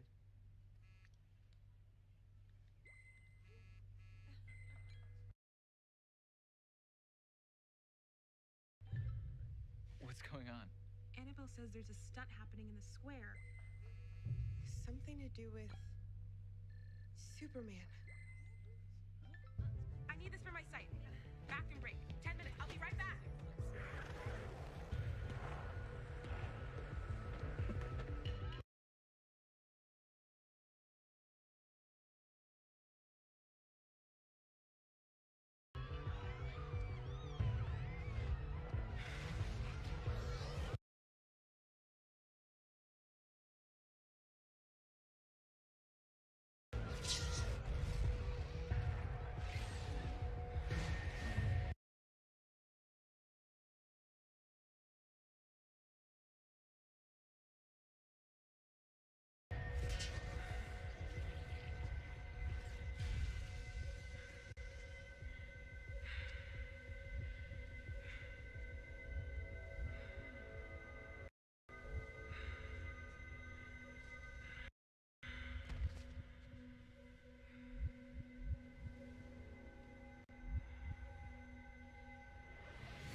Hi everyone, I'm Asher Angel. I can't believe I'm here in the Hall of Heroes celebrating all things DC with you, the greatest fans in the entire multiverse. But I couldn't wait to tell you that we just finished shooting the sequel to probably your favorite DC movie of all time, featuring the only teenager to ever take a subway ride to the Rock of Eternity, Philly's own Billy Batts. The new movie is called Shazam. You see what I did there? Because in the movie, he says, anyway, I'm Zachary Levi, and let me tell you something. Our new movie, Shazam! Fury of the Gods, is going to be out of this world. In fact, the fate of Philadelphia and probably, I don't know, actually the entire world is in my hands. But this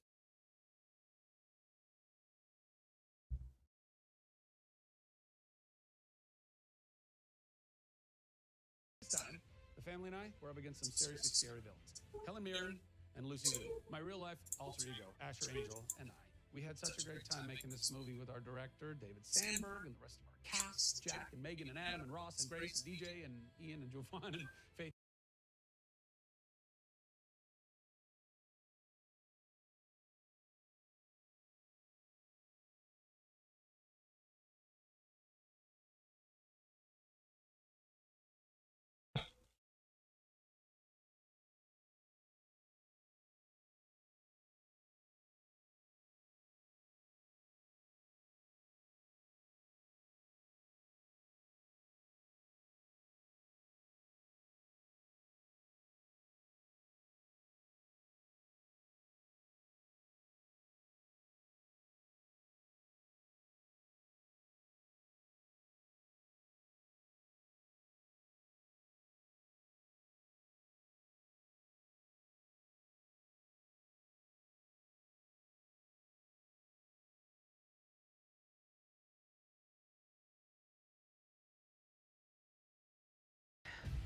She believes in good, and her optimism radiates hope to the world. She's been around because I think she struck a chord at a certain time and then just kind of evolved throughout the ages. We all were Wonder Woman on the playground. And I love that she elicits that in people and makes people feel like they could be Wonder Woman.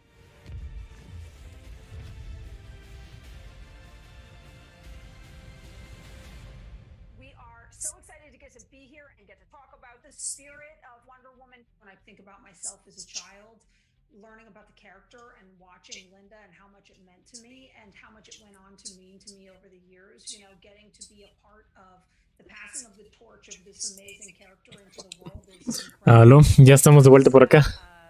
An honor to and an excitement for me to go to see your movie, Patty. I know what it was like from the inside out, and I know what the legacy meant to me. And when I created the character, it wasn't on the comic book page, her kindness and her goodness. Her strength was the lasso of truth, and it was defensive things. And that meant something to me because we know what Wonder Woman is.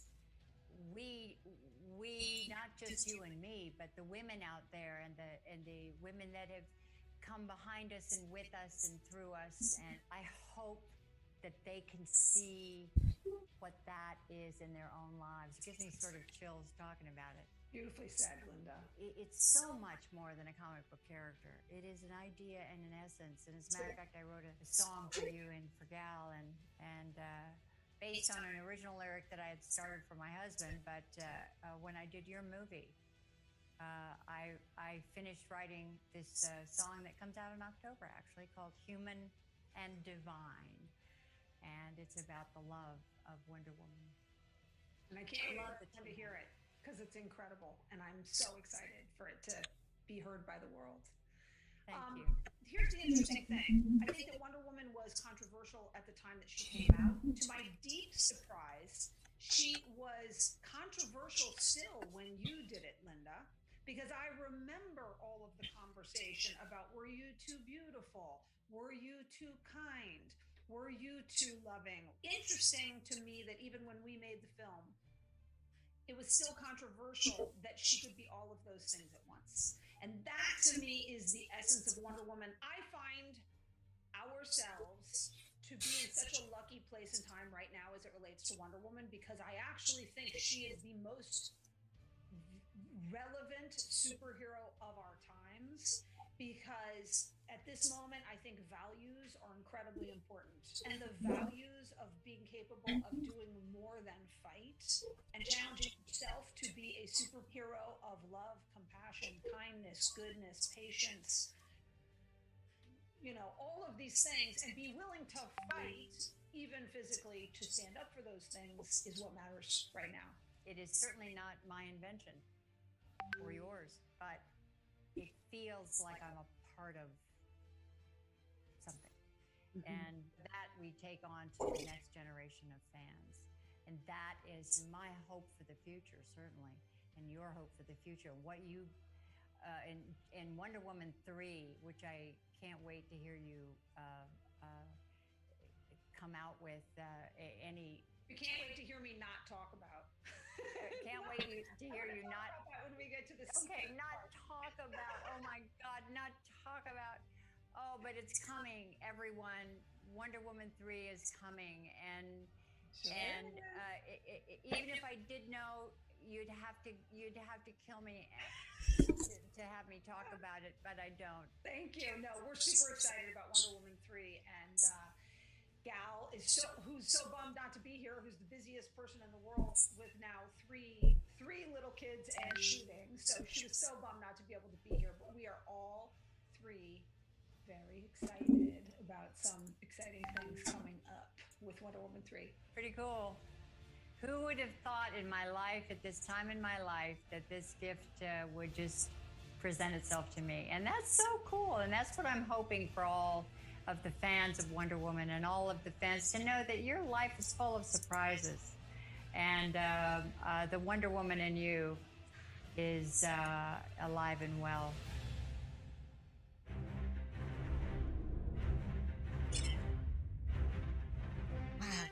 I am just in awe of these women, Patty and Linda, and to you, the fans. Wonder Woman is all about celebrating the strength and wonder in all of us and creating a more respectful and open world. That's why we're so excited to launch our new content series, Real Wonder, with our partners at Unilever. Real Wonder is a year-long celebration of Wonder Woman's 80th anniversary. And together with Dove, we're committed to creating and celebrating everyday women who make the world a more beautiful and confident place. We'll share real-world stories by real women who are using their everyday superpowers to help create real wonder and change in their communities. We're looking for women who aspire to ensure that the next generation grows up helping young people raise their self-esteem and realize their full potential. Check out the website below to nominate someone who embodies celebrating the wonder in all of us today. Now, let's take a look at a special collection of fan art that celebrates the icon on her 80th anniversary. Here are just some of the truly wonderful creations sent in by the fans of the original, the most genuine, the pop culture icon that is Wonder Woman.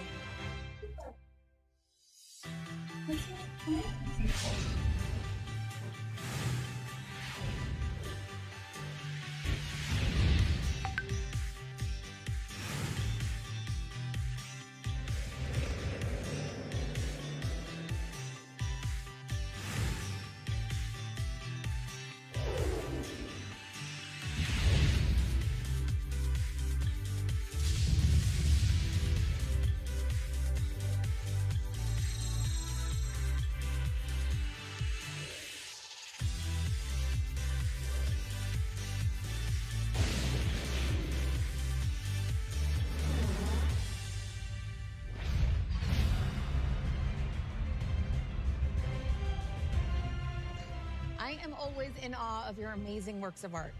We asked members of our DC family why Wonder Woman has been such an important icon for 80 years and what wonder means to them. Let's take a look.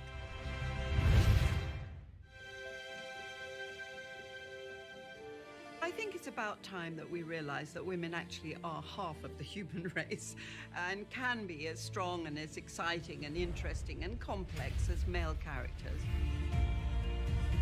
A character like Wonder Woman at the time, she was an incredibly, important, unheard of, groundbreaking character that I think has meant so much to so many.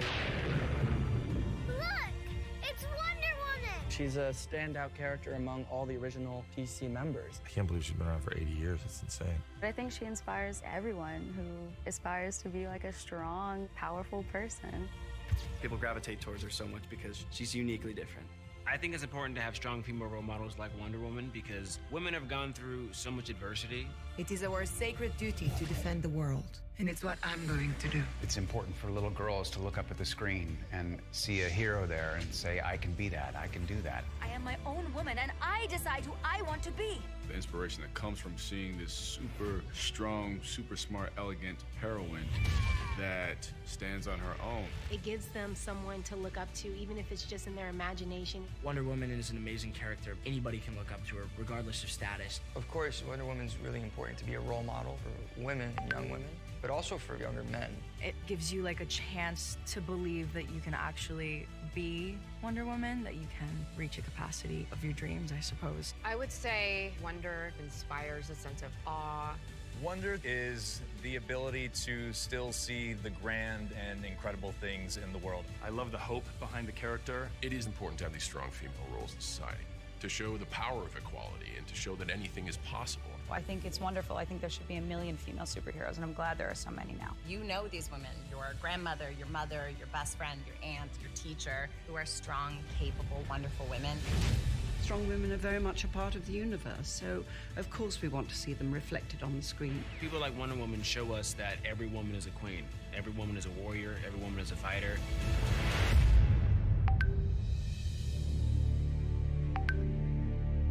I think Wonder Woman is dope. I like that rope. I don't understand it, but it's cool. To continue the celebration of wonder, we have one more fun challenge. Now, we all know that part of Wonder Woman's iconic lore, especially from the TV series, is that she has the most awesome transformation of any superhero with her infamous spin. Celebrate Wonder Woman's 80th with us by doing the Spin Challenge on TikTok.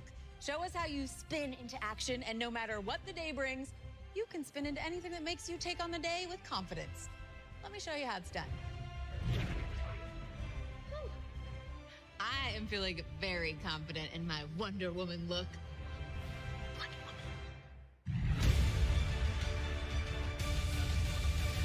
And breaking news from DC Publishing.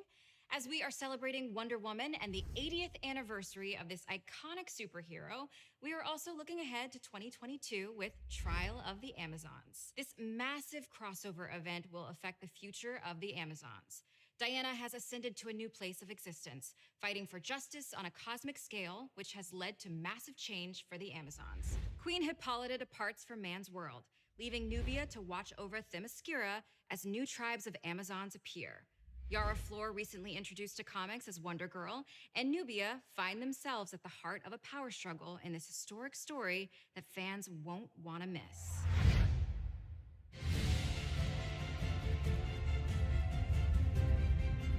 Come on, guys, let's all put our hands together for Wonder Woman's 80-year legacy. And you better believe this really iconic character is not done wowing us yet. I'm such a big fan, I've already ordered a celebratory cake for Wonder Woman's Day on October 21st. What can I say? I have a sweet tooth. And you'll have one too, thanks to our next segment based on the critically acclaimed comic book series by Jeff Lemire. Take a look. Hello, fellow hybrids and humans. My name is Christian Convery, and I play Gus on Sweet Tooth. I hope you are having the sweetest time tuning into this year's DC Fandome. I'm excited to be with you all today and answer some of your fan questions. So, let's get started. The amount of pieces of candy I think I ate, probably about more than 500, but I'm definitely not complaining. That was amazing. I do have a sweet tooth in real life too. So the ears are actually controlled not in post-production and not by me. It's actually a whole rig that controls them. So it starts by me putting on a skull cap, which holds the wig and the antlers, but the ears are actually connected to that skull cap, and the ears have wires that run down my neck and onto a pouch on my back that's strapped onto me. And then there's a puppeteer, and me and him work together to remote control the ears and think of cool ideas that we could do during the scene to really make Gus come alive. Are your ears soft?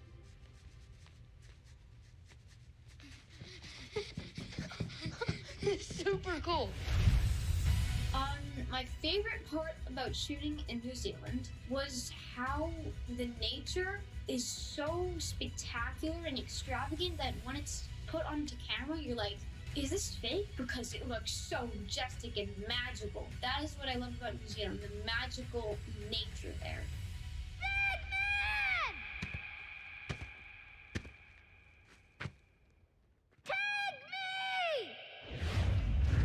I love basically all DC characters. I love all the classics, like, for example, Superman and The Flash, but I gotta give to Sweet Tooth because I am Gus, and Gus is in Sweet Tooth, and Sweet Tooth is the DC comic book, so it's pretty cool getting to bring a DC comic book to life and being one of the characters in it.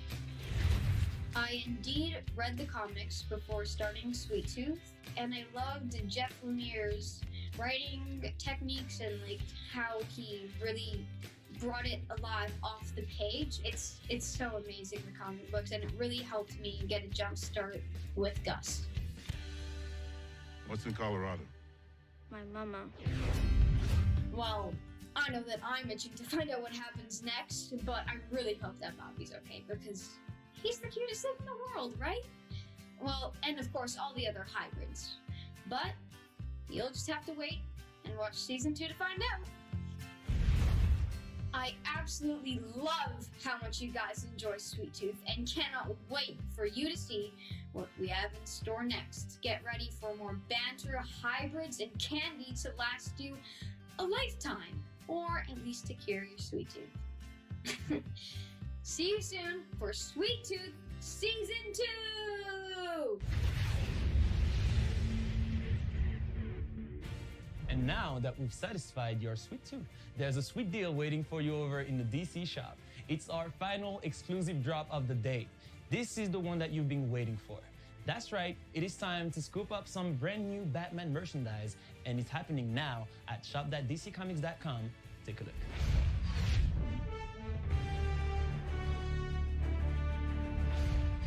Get ready for the world premiere of the Batman trailer. With all this talk about Batman, we must not forget that much of the Caped Crusader's strength comes from something other than his muscles or Bruce Wayne's billions. Alfred Pennyworth has always been a huge source of support as both Batman's butler and father figure. Pennyworth, the DC origin series, answers just that, as it follows a young Alfred Pennyworth who goes to work with billionaire Thomas Wayne in 1960s London. Let's take a closer look in this DC Spotlight.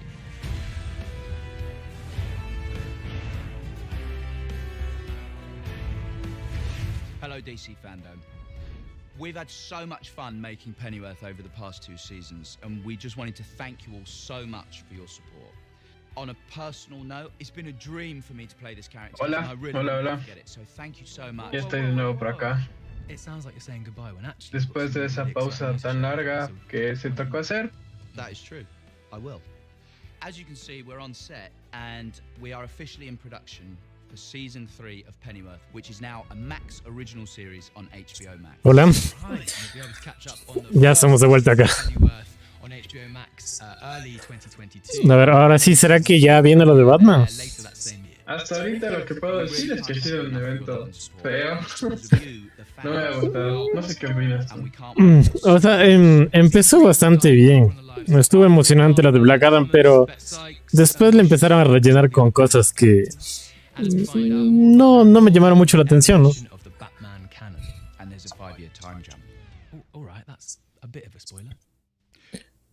Well, let's just say that there's lots of exciting things happening on Pennyworth season 3, and we can't wait for you to see. It's going to be a fun and revealing ride ahead. Como tú decías, creo que si se hubiesen enfocado como que en las cosas fuertes, los juegos, las películas y las series y ya.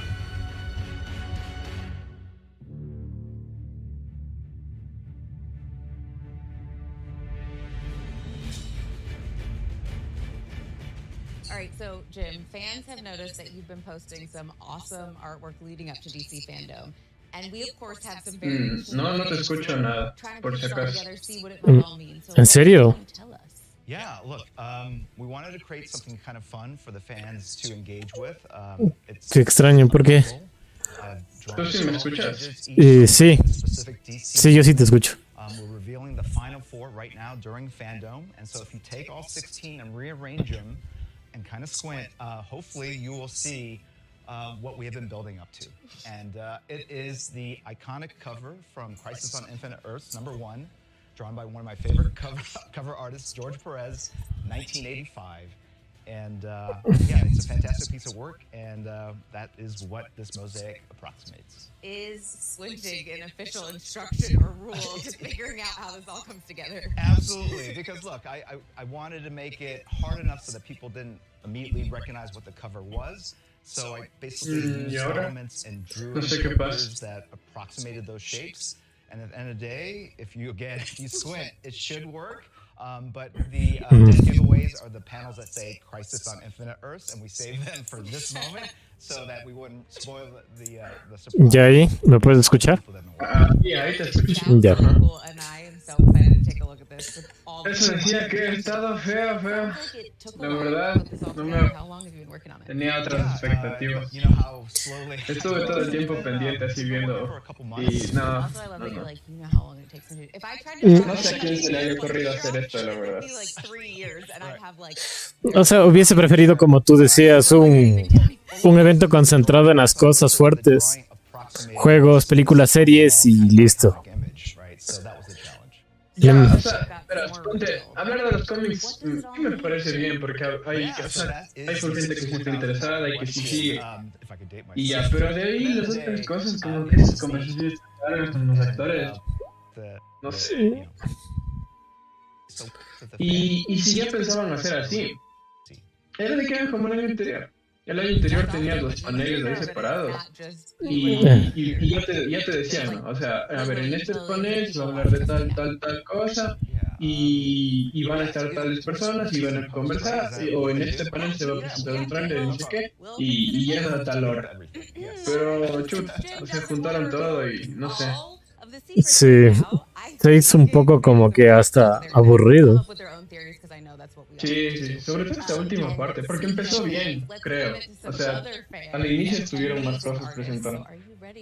Estuvo lo de Black Adam, estuvo el nombre de la película de Aquaman, ¿qué más? Bueno, algunas series, pero ya en la tarde, chuta. Sí, hubiese preferido una sola sección de estrenos, como que al final. Sí. O sea, yo creo que todavía les falta darse cuenta, ¿no? Deberían regresar a ver cómo son las conferencias de los juegos, que creo que ya han mejorado bastante. Sí. Que te dan, o sea, justo lo que quieres ver. Y estas cosas así como de más de fans y eso, como que no tiene cabida, porque es que no es el chiste, ¿no? Tú te conectas para ver novedades, no para ver cosas. Sí, exactamente. Pero parece que ya llegamos a los que todos estamos esperando. O sea, la mayoría creo que vino por el tráiler de Batman, ¿no? Sí, definitivamente. Let's check in with Matt Reeves, Robert Pattinson, and Zoe Kravitz for a look inside the production of this. Y yo creo que ya toca tráiler, ¿no? O sea, ya uno que nos concrete cómo mismo va a ser la historia. A estas alturas yo creo que sí. Empezó.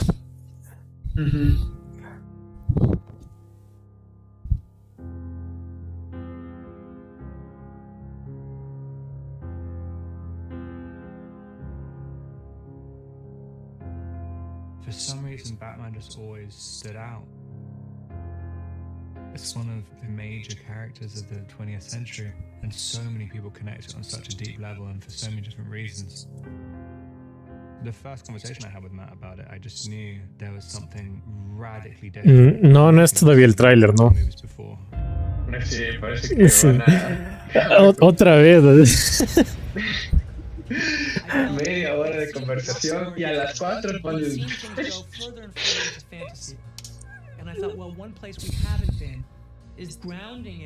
¿Pero qué opinas de la estética de la película?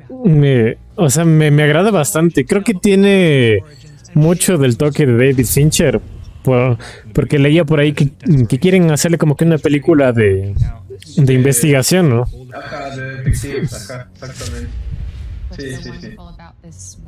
A mí tampoco me desagradan. Veo que hay mucha gente que no le gusta porque se ve muy oscuro y así, pero creo que precisamente eso es de Batman. Ajá. Sí. O sea, siendo sincero, la trilogía de Nolan, o sea, me gusta bastante, pero sí se aleja un poquito de lo que es Batman en los cómics, ¿no? Sí.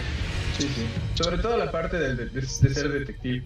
Ajá. De mostrar esa inteligencia del man. Okay, so you just saw a little look of us behind the scenes, and it feels like that was forever ago, which is really strange, and actually, as we're finishing the movie now, kind of really emotional for me.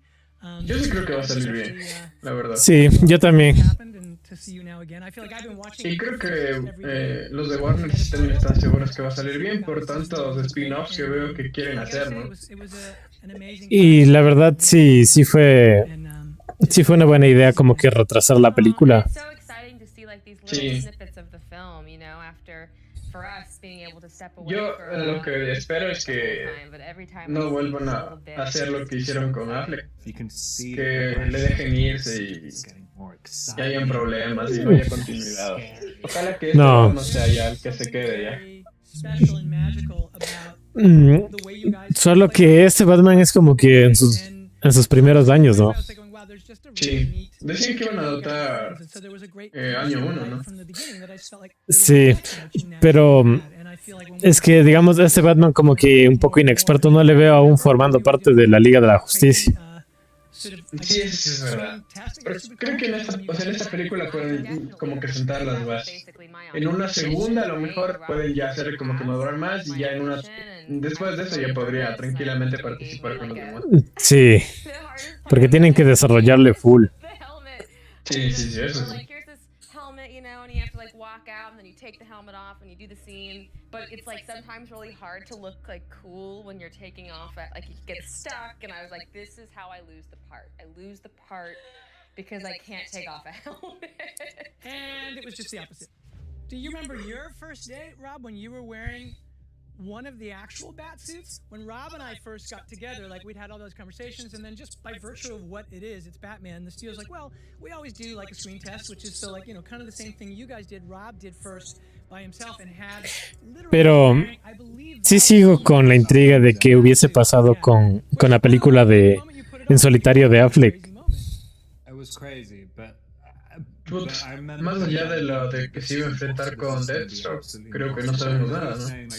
Ajá, pero no, sí se le veía potencial. Primero por el villano, porque creo que todo el mundo adora a Deathstroke, ¿no? Sí. Y o sea, cuando salió en la película de ¿cómo es? En Justice League. O sea, se le veía bacán, ¿no? Sí. O sea, cómo lo hicieron y todo. Y creo que hubiera tenido mucho más. O sea, hubiera sido mucho mejor para el universo. Hubiera asentado mucho más las cosas. Pero ya, pues, salió mal la película. La más importante salió mal. Y ya no pudieron.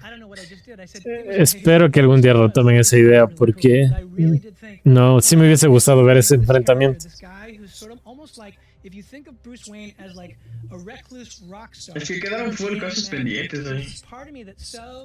Y van a quedar, ¿no? Porque ya no creo que retomen la idea de Snyder nunca ya. O sea, ahí murió. And then it turned out that you completely on your own had a whole path to the same thing, which is that you had been obsessed with Batman for years, and when you found out that we were doing this version, you were very interested. So it was one of those things that for me felt really kind of lucky and fated, and then we met. Creo que ahora ya va mejor el stream, ¿no? Ya no tenemos tanto retraso. Esa es excelente. For me, you were always that version of what I saw in the page, and that was about trying to create a new version of Bruce. He doesn't have much control over his Pero parece que the delineation between when he's Batman. Sí, van a demorarse un chance más, ¿no? O sea, yo creería que a las 4 se acaba y van a cerrar con el trailer. Sí. Creo que es muy obvio que sí.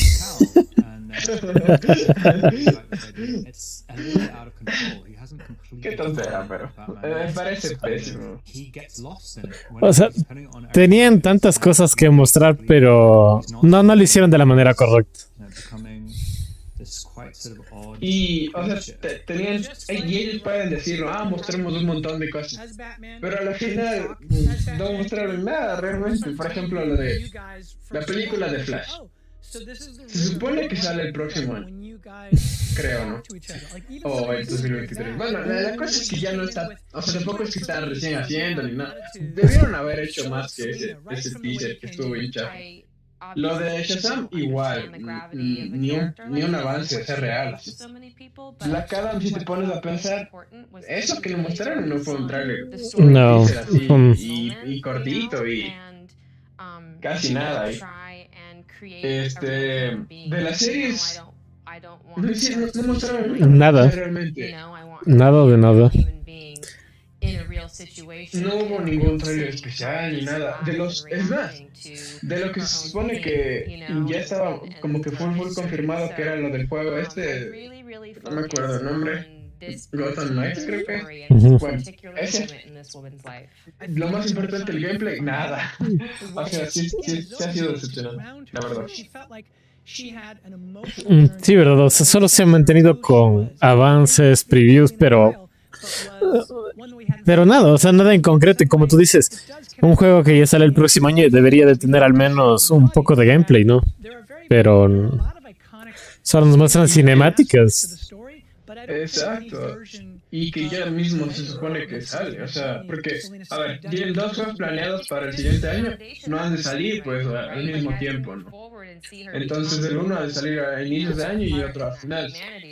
Y parece que el de finales es el del Escuadrón Suicida. Entonces el otro debían de ley ya mostrar bien. Me parecía lo loco. Pero no. Y tomando en cuenta que retrasaron el lanzamiento, ¿no? Exacto. Porque estaba pactado para este año. A ver.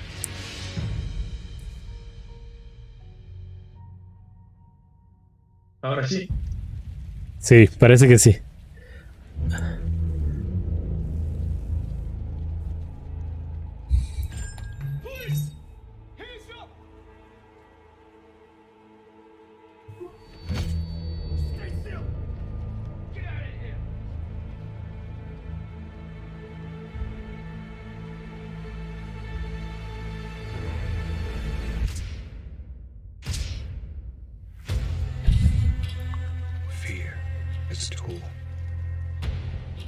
Este sí parece un tráiler completo.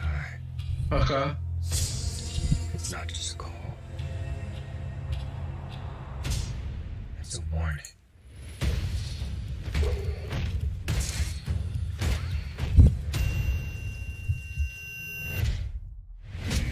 La estética está full bacán. La verdad es que sí.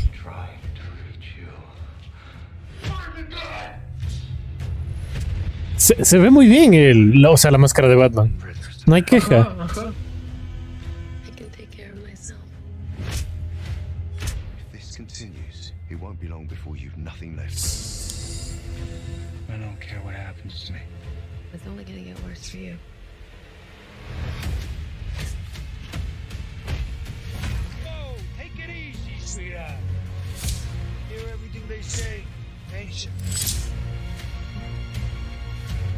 Maybe we're not so different.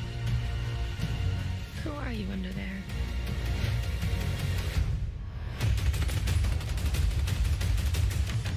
¿Será que vemos la máscara con los ojos blancos? Espero que sí.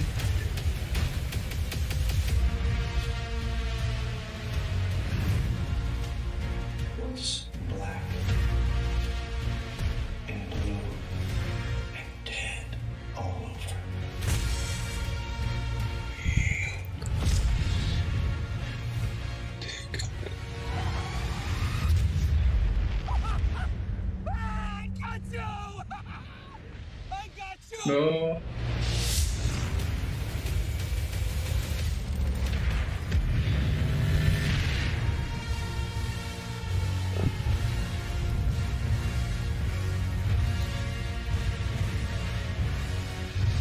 Fecha, ya creen una fecha. Exactamente, el 4. Uy. No está tan lejos, ¿no? Muy buen tráiler. Sí, buen tráiler. Me gustó bastante. Salvó todo.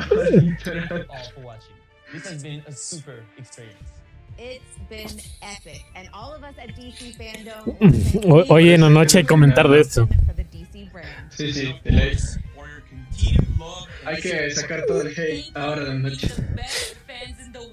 Bueno, ya con el tráiler lo compensaron. Sí. Y nos callaron la boca porque pensamos que iba a ser a las 4. Y ahora ya nos ahorraron 20 minutos de nuestra vida. No, me gustó bastante, sí. Se ve que está bien hecha la peli. Ajá. Sí. Bueno, entonces nos vemos a la noche. Estuvo chévere lo último. Sí. Y sí, nos vemos de noche entonces ahí para comentar súper bien. Hay muchas cosas, ¿no? Vamos a recolectar todas las noticias más importantes del fandom y ya. Ahí desgranamos todo. 8:30, ¿no? 8:30. ¿Será que muestran algo al final? Ajá. No creo, ya se despidieron. Esperemos, sí, veamos qué pasa. Hasta eso comentemos un poquito más de este tráiler. El traje de Batman está bien. Yo no sé por qué había gente que se quejaba. al principio no tenía yo, o sea, yo también no tenía como que tanta seguridad, pero después de ese trailer ya, o sea, definitivamente. Y creo que la actuación que le están metiendo a Pattinson está full bien. Sí. Va justo en ese tono ahí de... No sé, a mí me parece full bacán. Yo sí le tengo esperanza a la peli. O sea, me encantaron esas tomas, o sea, que me gustaría que viera Scorsese y diga, si no es cine. A ver, esto sí es cine. Porque sí se ve como cine. Bueno, entonces... Estuvo chévere. Hay que volver a ver y anotar todo. Y ahí sí, ya sacamos todos los detalles. Exacto. Ajá. Bueno, listo. Estuvo chévere compartir. Esperemos que los próximos eventos no sean tan largos ni tan aburridos. Sí, difícil de llevar todo el ritmo. Sí, es muy, muy complicado que la gente esté tan pendiente por tan poquitas cosas, la verdad. Pero bueno. Eso es todo, entonces. Listo. Repito, nos vemos a las 8:30. Nos vemos a las 8. Chao. Chao.